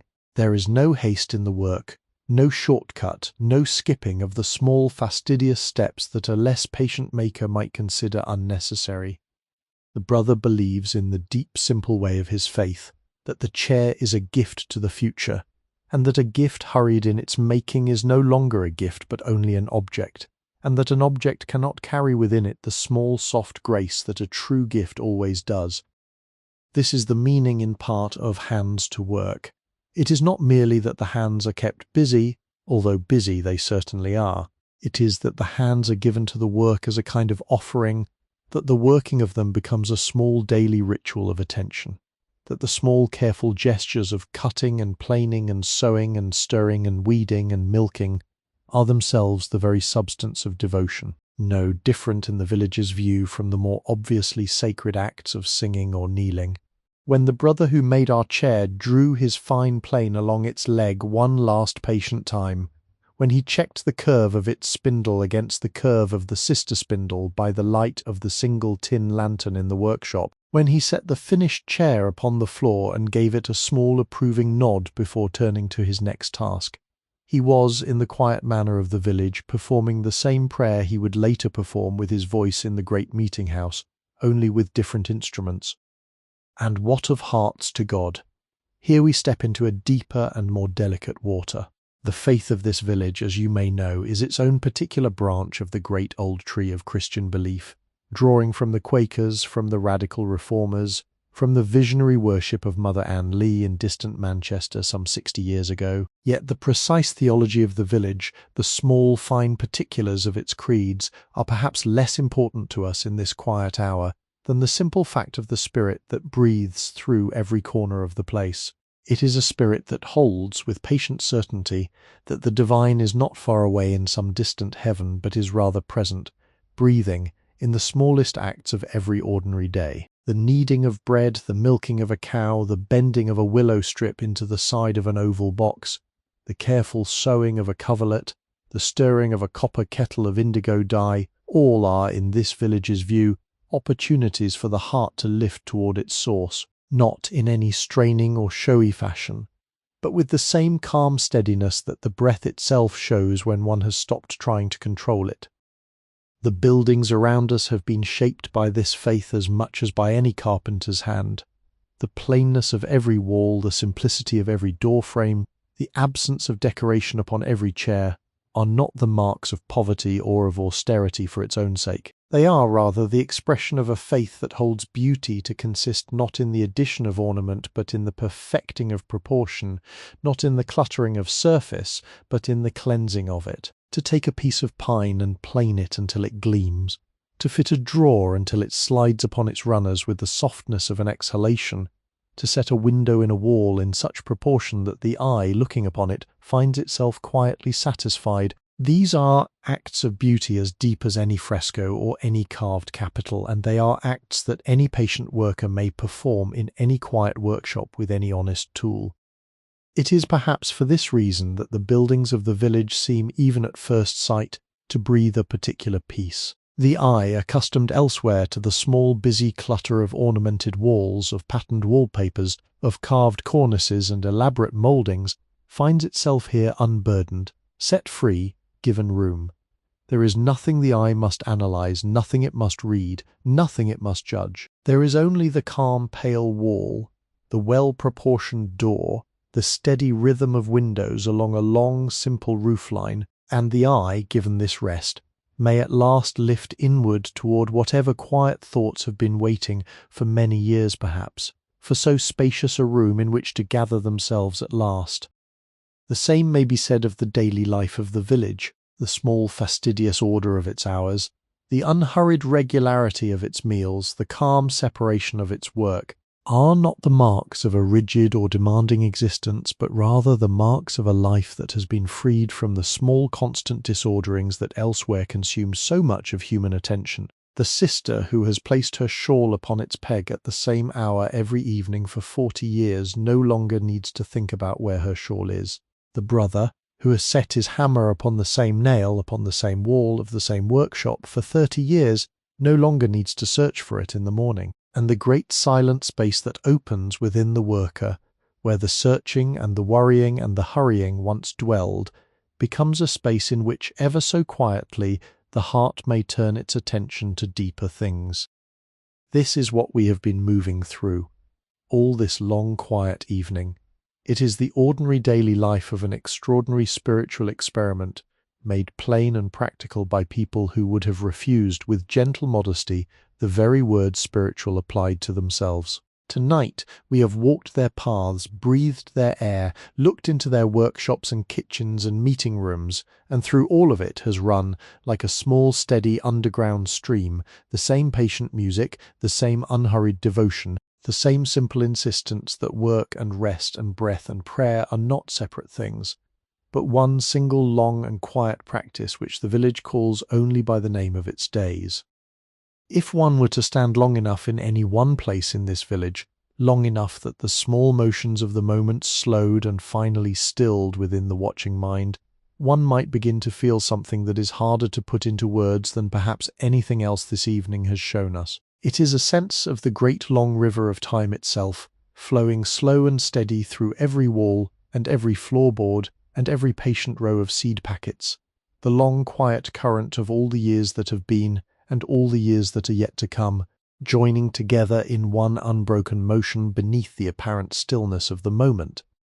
The village has stood here for some 50 years now. The first brothers and the first sisters came in the 1780s, drawn out of the older settlements at Watervliet and at Mount Lebanon by the patient call of a place where they might raise their own community in honest, plain New England soil.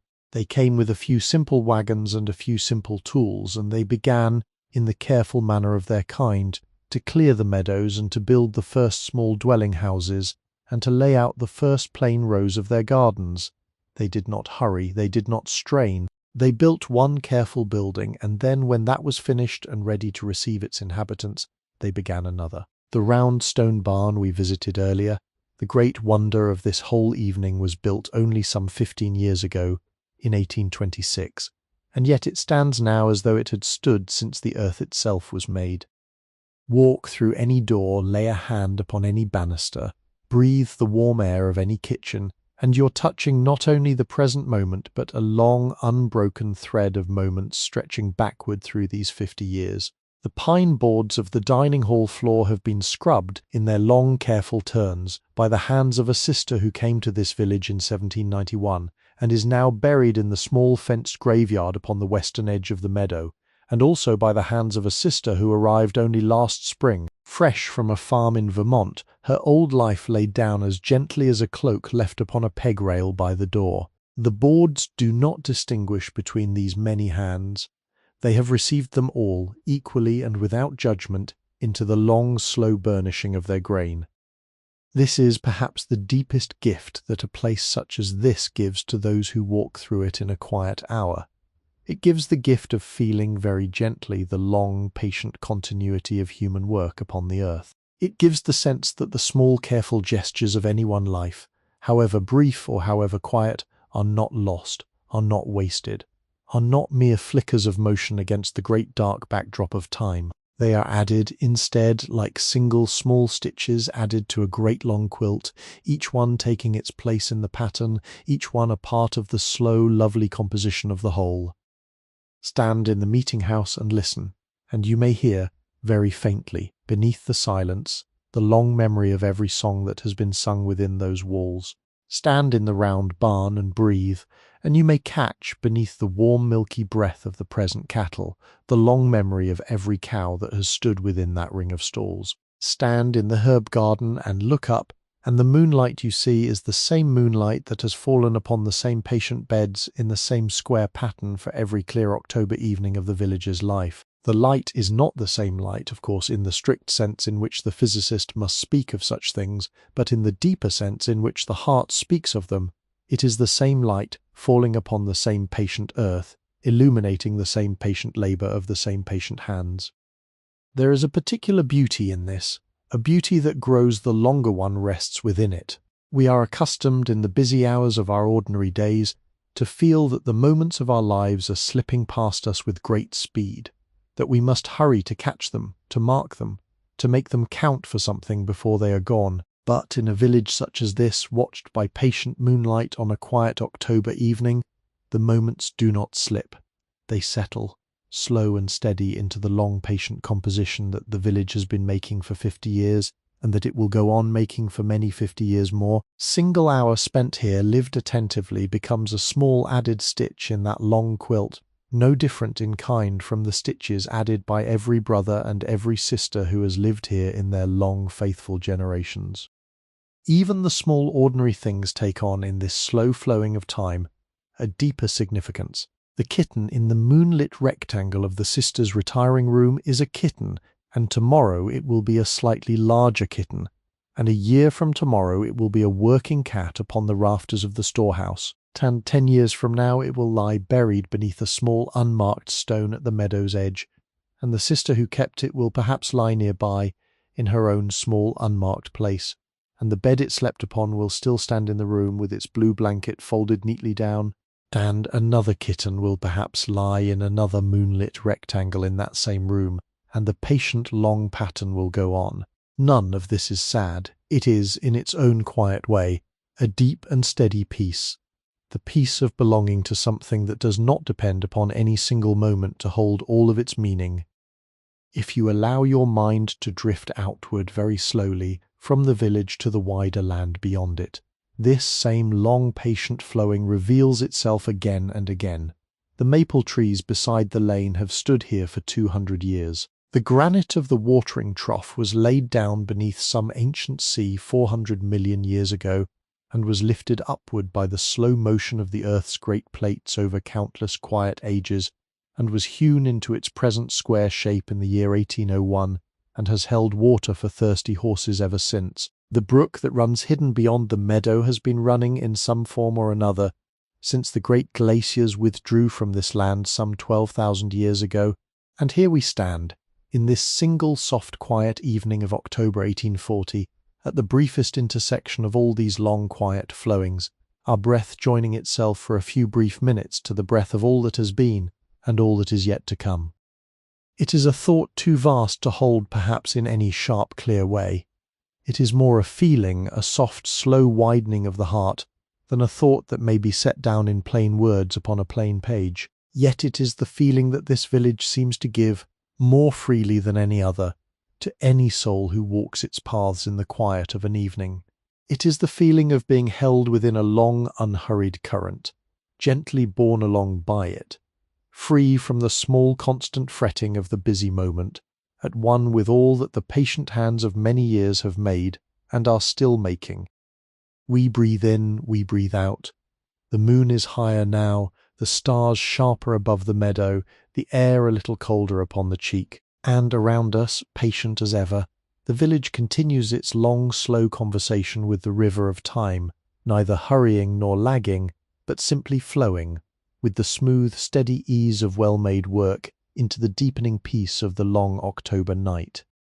There is a question that often rises in those who walk through such a place as this of what the village might leave behind when at last the long course of its years is run. It is a question that belongs less to this particular evening perhaps than to evenings far in the future, when other walkers in other autumns may stand where we are standing now and look upon what may by then be a place much changed. It is a question we may dwell upon, gently and without strain, in this quiet hour, for the asking of it does not disturb the village in any way, and the answers it draws forth are themselves a kind of warm, slow comfort to the listening heart. What does any place truly leave behind? What endures when all the busy hands that built it are at last laid down? Not perhaps the things one would first expect. Buildings fall, roofs leak, the patient mortar between bricks, however carefully laid, will at last give way to the slow patient working of frost and rain across long centuries.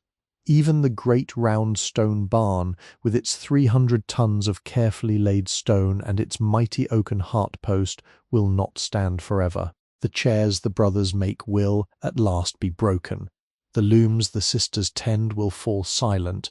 The herbs in the garden will at last be ploughed under by some other community, with some other purpose, in some other year. This is the way of all things made by human hands, and the village, in its calm wisdom, has never pretended otherwise. And yet, as we walk in this evening through the patient buildings and the patient gardens, we feel quite plainly that something here will not be lost, even when the buildings themselves are at last gone.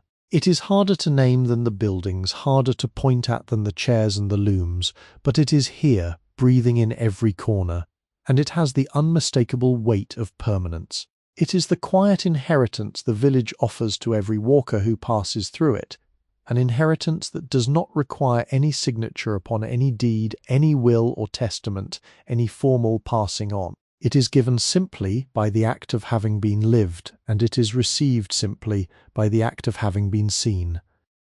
What is this inheritance? It is in part the gentle suggestion that beauty does not require ornament.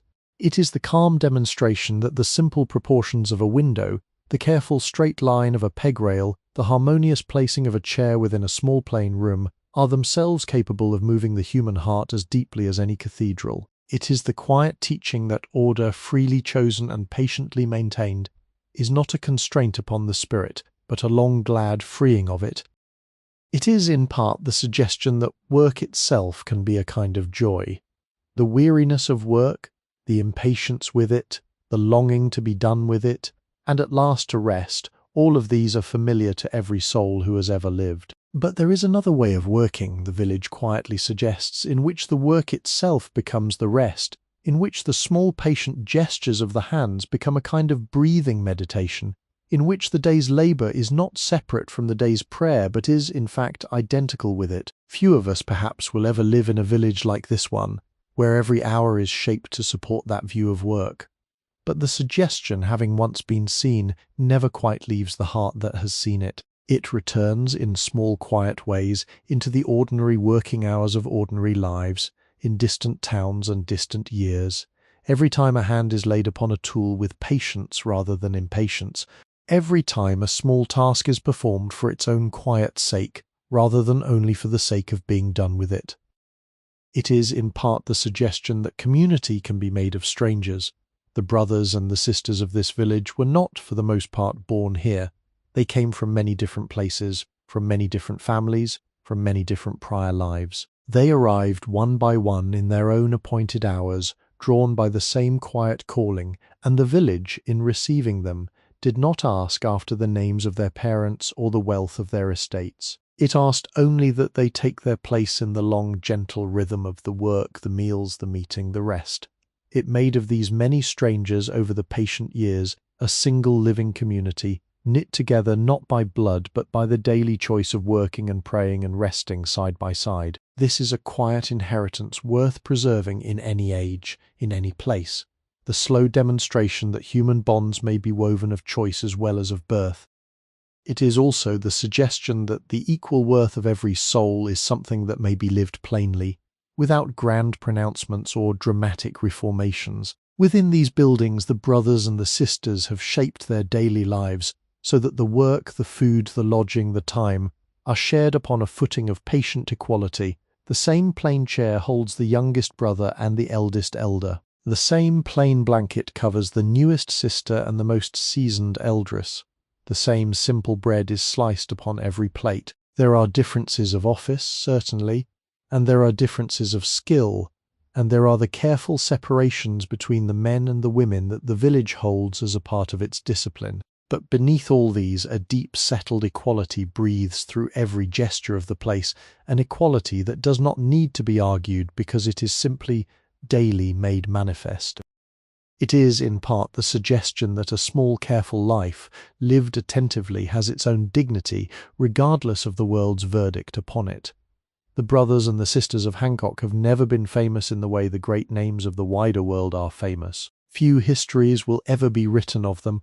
Their faces will not be set in marble in any grand civic hall. They will live, as most human beings have always lived, in the long quiet anonymity of those whose work was good, but whose names were never large enough to escape the small bounds of their own neighbourhoods. And yet, walking among the things they have made, breathing the air that has been shaped by their patient days, no honest heart can doubt that their lives have been deeply and quietly worthwhile, that the world is, in some real and lasting way, gentler for their having lived in it.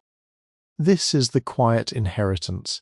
It is not a sum of money, nor a parcel of land, nor a body of doctrine to be memorized. It is rather a kind of slow steadying of the heart, a small soft loosening of the shoulders, a faint inward smile that may rise unexpectedly in a far place and a far year when one is bending over some small patient task of one's own. It is the village's gift given freely to all who pass through it in the quiet of an evening such as this. We did not earn it.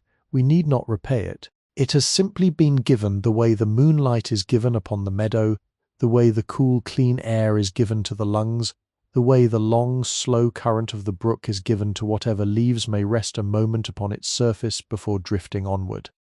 We breathe it in now, as the moon climbs higher above the eastern hills, and we let it settle deep within us, where the quiet things of the heart wait patiently for such gifts as this. The village has given, we have received, and the long peace of the evening continues, undisturbed, around us. We have walked far this evening, you and I, and the night has now drawn nearly to its deepest hour. The moon has climbed to its highest place above the meadow, and the small white stars have thickened until the sky overhead has become a soft veil of silver light, scattered with pinpricks of older, brighter light still. Though some great patient hand had spread a length of dark blue cloth across the heavens and pricked it through with 1,000 needle points of pure shining, the cool of the late autumn evening has deepened a little further, and a thin pale mist has begun to rise from the lower meadow, drifting in slow soft tatters between the dark trunks of the apple trees. Within the village, the long slow ritual of the night settling is now nearly complete. We may, if we tread very softly, walk one last time through the gravel paths and watch as the small lights, one by one, are extinguished within the windows of the great buildings. It is a sight that has its own quiet music, this slow patient putting out of lamps and candles, a music played not in sound but in the gradual softening of golden squares into the deeper darkness of the night. Look first at the great brick dwelling house.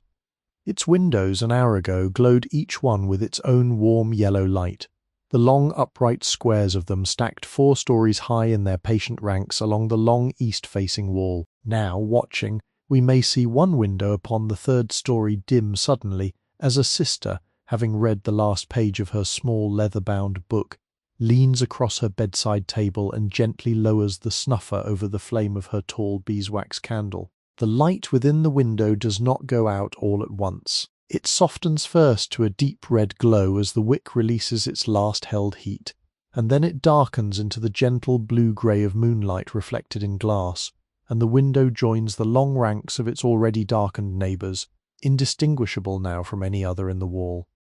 Little later, perhaps 2 minutes by the slow striking of the clock in the entry hall, another window dims, and then another, and then a third. The pattern is not regular.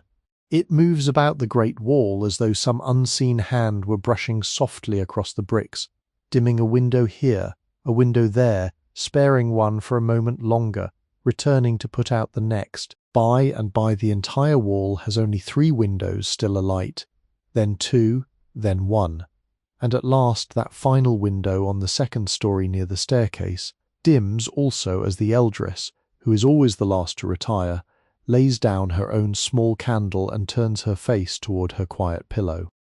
The same pattern unfolds upon the brothers' side of the great house, the windows softening one by one into the dark, the small private prayers and the small private readings completing themselves at their own gentle pace, the long patient silence of the building thickening around its sleeping inhabitants, like a soft warm fall of newly fallen snow. Across the gravel walk the small windows of the workshops have long since gone dark, the candles within long since extinguished, the doors long since latched. Even the round stone barn has dimmed, as the young brother who tends the cattle has crossed the inner ring one last time, lifted the lantern from its hook upon the heart-post, lowered the wick gently with a small brass key, and set the cooled lantern upon its appointed shelf beside the inner door. The cattle within continue their slow, contented breathing in the dim, warm dark. The swallows above continue to sleep beneath the eaves, and the only light that remains within the great round building is the soft silver of the moon, sliding in narrow slats through the small windows of the cupola above and lying in pale stripes upon the curved inner floor below. In the meeting house, the single small candle that we saw earlier upon the table near the inner door has at last burned down to the very base of its tin holder, and as we pause beside the building, we see, through the small fanlight above the sisters' door, the very last brightening of the flame as it consumes the last of its wax, a small golden bloom of light that shimmers once, twice, and then goes out into a thin pale curl of rising smoke. The meeting-house passes thereby into the deep clean darkness of the night, holding only the soft moonlight upon its pale floor, and the faint memory of every song that has ever been sung within it, ready to be received again in its appointed hour when the morning returns. The seed house has been dark for some time now, its single candle extinguished hours ago by the sister who closed the door after her evening's accounting. The herb garden lies silvered beneath the moon, every bed clearly visible in its low dark frame, the herbs themselves sleeping in their 1,000 small ways, the chickens in their hen-yard sleep upon their roosts, the soft pale clouds of their feathers catching the moonlight where the small slits of their windows allow it in. The kitten in the upper retiring room of the sisters' wing sleeps still in its rectangle of moonlight, though the rectangle has shifted now and the kitten has moved with it in the small unconscious way of sleeping creatures, finding the warm pale light wherever the slow rotation of the earth has carried it. Even the small round stone barn, watched from outside, no longer glows with even its single low lantern.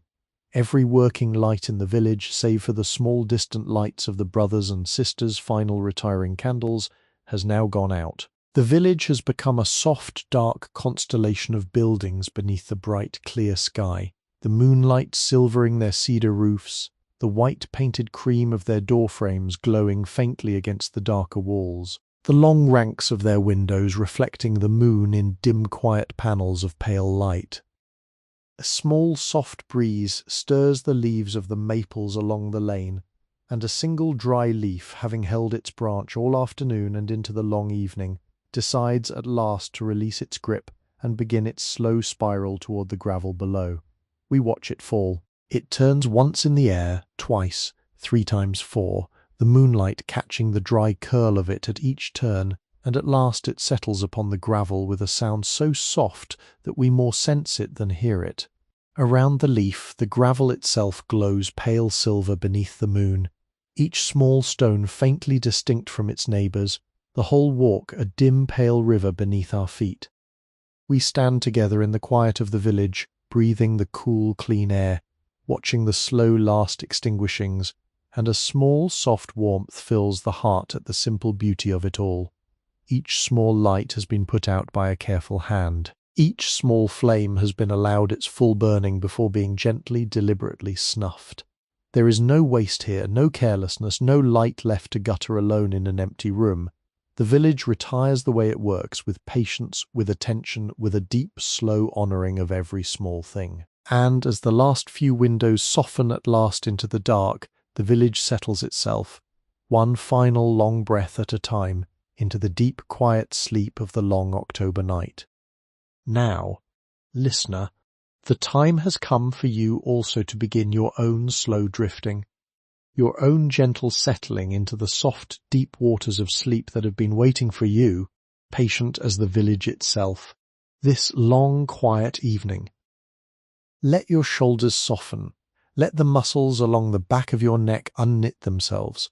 Let the small held tightness behind your eyes loosen, fold by fold like the slow opening of a hand that has been closed for too many hours. Let your jaw, if it has been holding itself, settle softly downward, your tongue resting easy against the roof of your mouth. Let your breath slow further, slower still, until the breath itself becomes the only thing in your awareness, the slow, long inward draw, the slow, long, gentle release again and again and again. Around you in the quiet dark, the village continues its peaceful sleep. The cattle in the round stone barn breathe slowly within their warm circular embrace.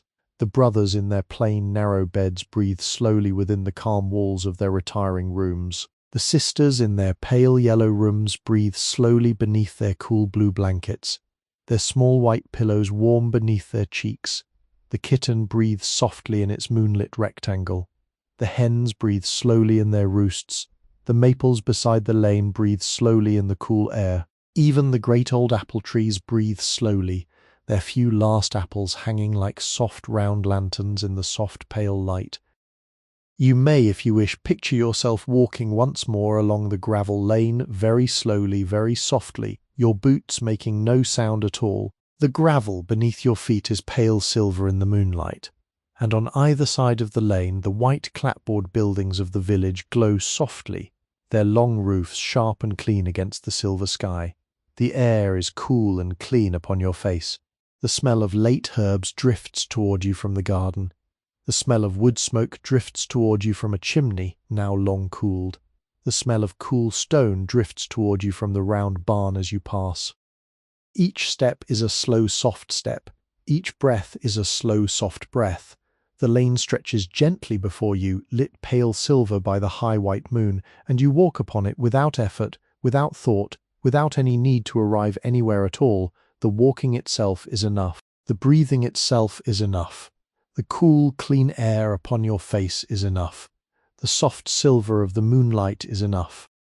You may pass the round stone barn where the cattle breathe within. You may pass the brick dwelling house where the windows have all gone dark. You may pass the meeting house where the moonlight lies in its pale rectangles upon the broad pine floor.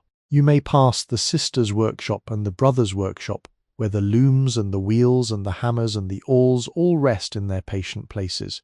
You may pass the seed house with its long ranks of seed packets dreaming on their shelves. You may pass the herb garden with its low silver edgings, and every place you pass receives you, holds you for a moment, and lets you drift gently onward, never asking anything of you, never expecting anything of you, only welcoming you and releasing you with the same easy grace. The lane bends, the maples whisper above you. The smell of dry leaves drifts upward from the verges. Single late owl calls very far away from the deep woods beyond the meadow. Hoo, hoo, hoo, the soft low syllables drifting toward you upon the cool clean air, gentler than any human voice, slower than any human speech. You hear the owl, and the owl seems somehow to be speaking to you alone, a small soft friend in the long quiet dark, and the breath you draw becomes a little slower still, a little softer still, in answer to the owl's slow call. The bend of the lane brings you back, in the way of all lanes in dreams, to the place where you began. The long maple, the soft drift of fallen leaves, the gravel pale beneath your feet. You may pause beneath the maple now. You may rest one hand against the rough, patient bark of its trunk. The bark is cool beneath your palm. The trunk is broad and old and certain. The maple has stood here for 200 years. It will stand here in some form or another for 200 years more. There is no hurry within it. There is no fretting. It simply stands and breathes through its leaves and grows in its slow, patient way and rests in its long, deep way through every season of its life. You may, if you wish, lean a little against the maple and feel its old, patient steadiness through the cloth of your coat. You may close your eyes now if they are not already closed. You may breathe in very slowly, and the cool air may fill your lungs with the small mingled fragrance of maple bark and dry leaves, and distant herbs and cooler stone. You may breathe out very slowly, and the breath may carry away with it any last small holding that has gathered in your shoulders, your neck, your jaw, your hands. You may breathe in, you may breathe out. The maple holds you, the moonlight holds you, the village holds you. The quiet October night holds you. You are safe, you are welcome, you are at rest. Around you, nothing asks you to wake. Around you, nothing asks you to remember. Around you, everything has slowed itself to the soft, patient rhythm of your own slow, patient breath. The brothers sleep. The sisters sleep. The cattle sleep. The kitten sleeps. The hens sleep. The maples sleep. The apple trees sleep. The brook hidden beyond the meadow flows slowly in its shallow stones, its small, soft sound a gentle, endless lullaby that carries on whether anyone listens or not, whether anyone is there or not, whether the moon is high or low, whether the sky is bright or dark. You may, if you wish, allow the picture of the lane to soften now, to grow gentle and unfocused, the silver gravel blurring slightly, the clapboard buildings fading into a pale soft haze, the moonlight loosening into a wider, softer glow. You may allow the village itself to drift a little, the way a small boat drifts upon a quiet pond, neither approaching nor receding, simply moving with the very slow current of the night. The buildings drift, the lanes drift, the maples drift. The whole gentle picture drifts, softer and softer, gentler and gentler, less and less distinct, more and more like the warm, dim glow that lies just behind the closed eyelids of a sleeping child. You are safe within the drifting. You are held within it. You may let yourself loosen further. You may let the small last edges of the day's small last cares slip from your hands. They are not needed now. They will wait for you patiently in the morning, and many of them, when you find them again, will have grown quiet, will have grown smaller, will perhaps have departed altogether, leaving only the soft, warm space where they once were. But this is not for you to consider now. Now is only for breathing, now is only for drifting, now is only for the soft, sweet sinking into rest. The maple stands. The moonlight shines. The village sleeps. And you, gentle traveller, drift further and further, softer and softer, deeper and deeper, into the long, warm, welcoming hush of the quiet October night. Hush, now. Hush.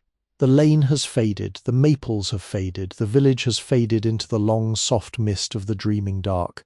Only the breath remains, only the slow breath, in and out, the long, slow tide of it carrying you onward, the small, soft motion that asks nothing of you, the gentle, endless rhythm that has carried every sleeping creature upon this old patient earth into every restful dark since the beginning of time. You are safe, you are warm, you are held. The quiet of the village is around you, the quiet of the long October night is around you, the quiet of every brother and every sister sleeping within the great brick dwelling house is around you. The quiet of the cattle within the round stone barn is around you. The quiet of the herbs within the seed house is around you. The quiet of the moon upon the meadow is around you. The quiet of the brook hidden beyond the apple trees is around you. The quiet of the maple beside the lane is around you. All these quiets gathered together hold you within a single great quiet, soft and warm and patient and good. Breathe in, breathe out. There is nothing to do, there is nowhere to be, there is no task, no errand, no worry, no thought that needs your attention now. Every small thing has been put away, every small candle has been gently snuffed, every small door has been gently latched, every small tool has been laid in its proper place. The village has finished its day, and the village rests. And you, dear traveller, rest with it. If a thought rises within your mind, let it rise gently, like a small leaf rising upward upon a breath of warm air, and let it go again. You need not follow it. You need not answer it. The thought may rise, and it may turn once in the warm, soft air, and it may drift away, the way leaves drift away upon a slow autumn brook, and the quiet behind it will settle again deeper than before. Each thought that rises carries away with it a little more of the day's small fretting. Each thought that drifts carries you a little deeper into rest. If your body shifts gently beneath the warm bedclothes around you, let it shift. The shifting is the body's own slow conversation with comfort, the small adjustments by which it finds its perfect resting place. You need not direct it, you need not consider it. The body knows the way home into sleep, the way the cattle knew the way home into the round stone barn, the way the swallows knew the way home into their nests beneath the eaves. You may trust it, you may let it settle, you may let it find its own slow, soft answer to the comfort of the night. If the breath grows slower still, let it grow slower. If the breath grows softer still, let it grow softer. There is no need to keep it any particular way. The breath is wiser than any thought, more patient than any plan, more faithful than any clock. It will breathe for you while you sleep, all through the long, warm quiet of the night, just as the cattle breathe in the round stone barn, just as the sisters breathe in their pale yellow rooms, just as the brothers breathe in their plain narrow beds. The breath needs nothing of you, it only needs to be allowed.